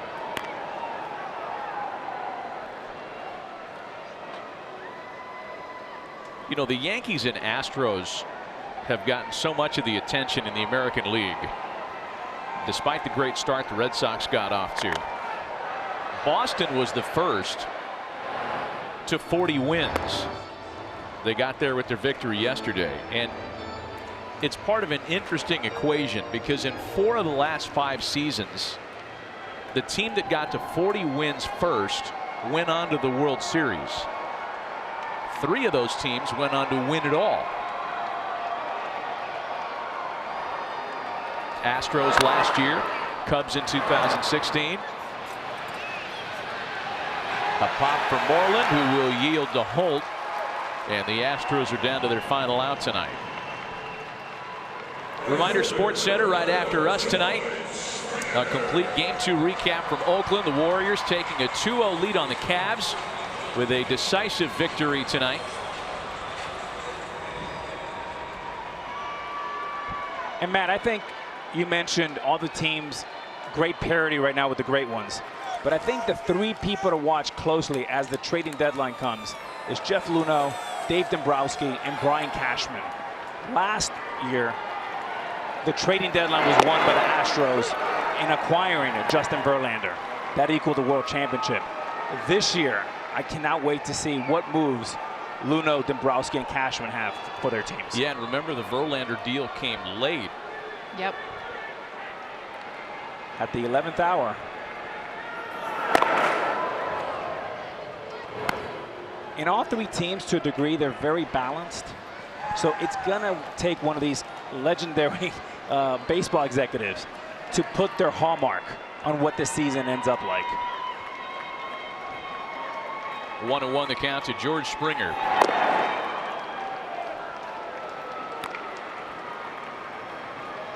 Well, and all those teams have another thing in common. They're incredibly deep It always hurts to trade away prospects. But teams like the Astros, the Cubs have already dealt away a lot of their top talent. When you think about the Astros, though, I mean, there's a reason why you got guys like J.D. Davis playing left field. Talented hitter, amazing spring, but he's an infielder, and he's not going to get in playing time with Alex Bregman at third base, so they give him time in left. Derek Fisher, who has struggled this year, but you know the bat's there. There's a lot of young players on this Astros team. A lot of depth. Every championship usually has one pivotal move. If you think about the Kansas City Royals, they brought in Zobrist. If you thought about the Cubs, they brought in Chapman. And last year was Justin Verlander. Who's it going to be this year? I like what Matt was saying, though, and I guess it goes along with what you're saying with Chapman, but I think it's going to be a top closer bullpen guy. It's not going to be the big flashy name. I mean, Chapman was because he throws 100, but if it's a Zach Britton, I mean, we know him and understand who he is, but I think to the big baseball community or just even a national audience, a big, huge trade is someone like a Zach Britton. That is the difference maker. It's the guys who can close out games. Not so much anymore, even a Justin Verlander, a huge starting pitcher. Springer hanging around on 3-2. The Astros down to their final strike tonight. And Henry misses to keep the bottom of the 9th inning alive. A few fans haven't given up the cause, right? Got the rally hats on. Got the vintage Cheo Chop Chop Cruz jersey. And it's interesting, when you look at the Yankees and Astros, the Yankees need what the Astros have plenty of, starting pitching. And the Yankees and the Astros need what the Yankees have, which is very deep bullpen. Unlikely trade partners, though. Unless you're watching an old Seinfeld episode. Come on, Charlie Morton for Aroldis Chapman. Yeah. Pull that one off in Fantasy League. Ball and no strikes to count to Alex Bregman. You know, Dombrowski and Brian Cashman have done a lot of deals down the road, you know, in the past that included some big players. Yep. Sometimes they have to get creative and bring a third team in, like Arizona with the Scherzer move. Right, the Ian Kennedy, Curtis Granderson. You're right. They have been trade partners in the past. And all three executives very aggressive. Those three-teamers have to be so tough to get everybody to agree. A swing and a miss by Bregman, and again the Astros are down to their final strike. Can you imagine the phone calls back and forth? It must be like taking a company public or something. So get three teams to agree. Well, all the gamesmanship too. You're asking for player X when you really want to get player Y. You know, I know Brian Cashman tried for 3 years to get Didi Gregorius over there, and he finally got a third team to play along, and he got his guy.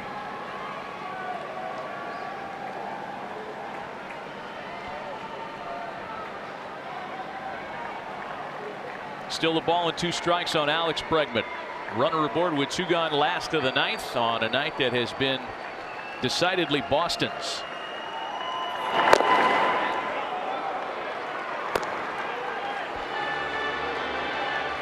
You know, and through it all, the Red Sox are just happy that they're not making headlines for any of the wrong reasons this year, and the credit goes to Alex Cora and his staff. They've just been winning. No Apple Watch, no chicken and beer. They've kept a lot of their business in-house. Think about the Hanley Ramirez roster move. That had the potential to derail a clubhouse, right? A veteran guy. They got out in front of it and said that it was for the betterment of the team. Hanley didn't like it, I'm sure. I'm sure there were players in the clubhouse that weren't very happy with it, but that's what happened, and they're moving on, and they're still winning.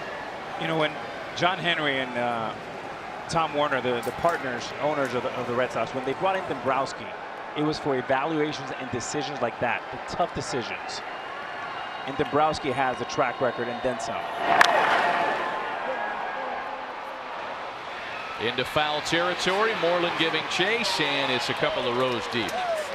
And I think the combination, Alex, of Dave Dombrowski and Alex Cora, because you had Alex Cora, first-time manager, still trying to understand. He even said, that's where I lean on Dave, and we'll spend time, long conversations. Someone who's been in the game for decades that understands the things that I don't.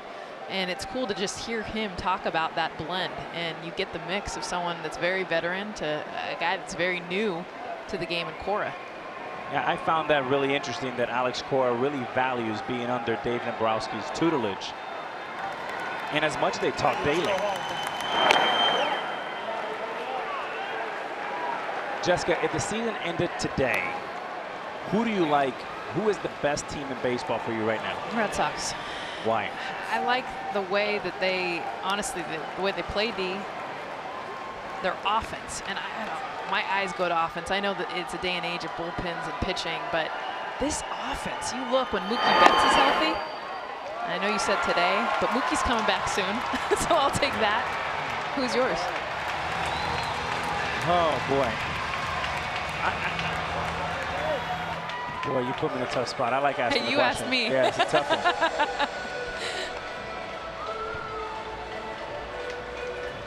Oh, you got a glove now? I like it. Look at Matt. All dressed up. 2 outs to the bottom of the ninth, and now he's ready. Yeah. This is Moses' glove. Here you go, Mo. Let's back you up on the Red Sox lineup notes. Andrew Benintendi doing damage. Bogarts with a couple of hits. Moreland had a nice night. Look at the Eduardo bottom Nunez even. with 3 knocks. Brock Holt's the one I circled tonight. I mean, yeah, there's been home runs and Moreland in the night he's had of Benintendi, but Brock Holt was the big one. That's your 7-hitter? Brock Holt has already had more 3 RBI nights this year than in each of the last 2 years combined. And those big hits from Holt tonight both came in 2-strike counts. Okay, but Alex isn't getting off the hook on this. I was trying to run out the clock. I know. Matt tried to help you throwing on a glove. You know, I would say 2 things. I think the Astros, because they have the best pitcher on the planet with all the hardware, and that's Justin Verlander, backed up by Garrett Cole. Yeah. And I just think talent, nobody has more talent than the New York Yankees. You went with 2 teams. I did. That's called a hedger. Yeah, all right. I'll give you that. But I'll tell you what, you and Matt pick 2 teams. Whoever you don't like, I'll get the 3rd one. I still feel like I have a pretty good shot. That's true. You can't really go wrong with those 3. All right, all right. Come September, I'm making you pick one. I'm hedging. 1-1 to Jose Altuve, sent out to center field, and that should be the final piece of business tonight as Andrew Benintendi makes the play. And that does it.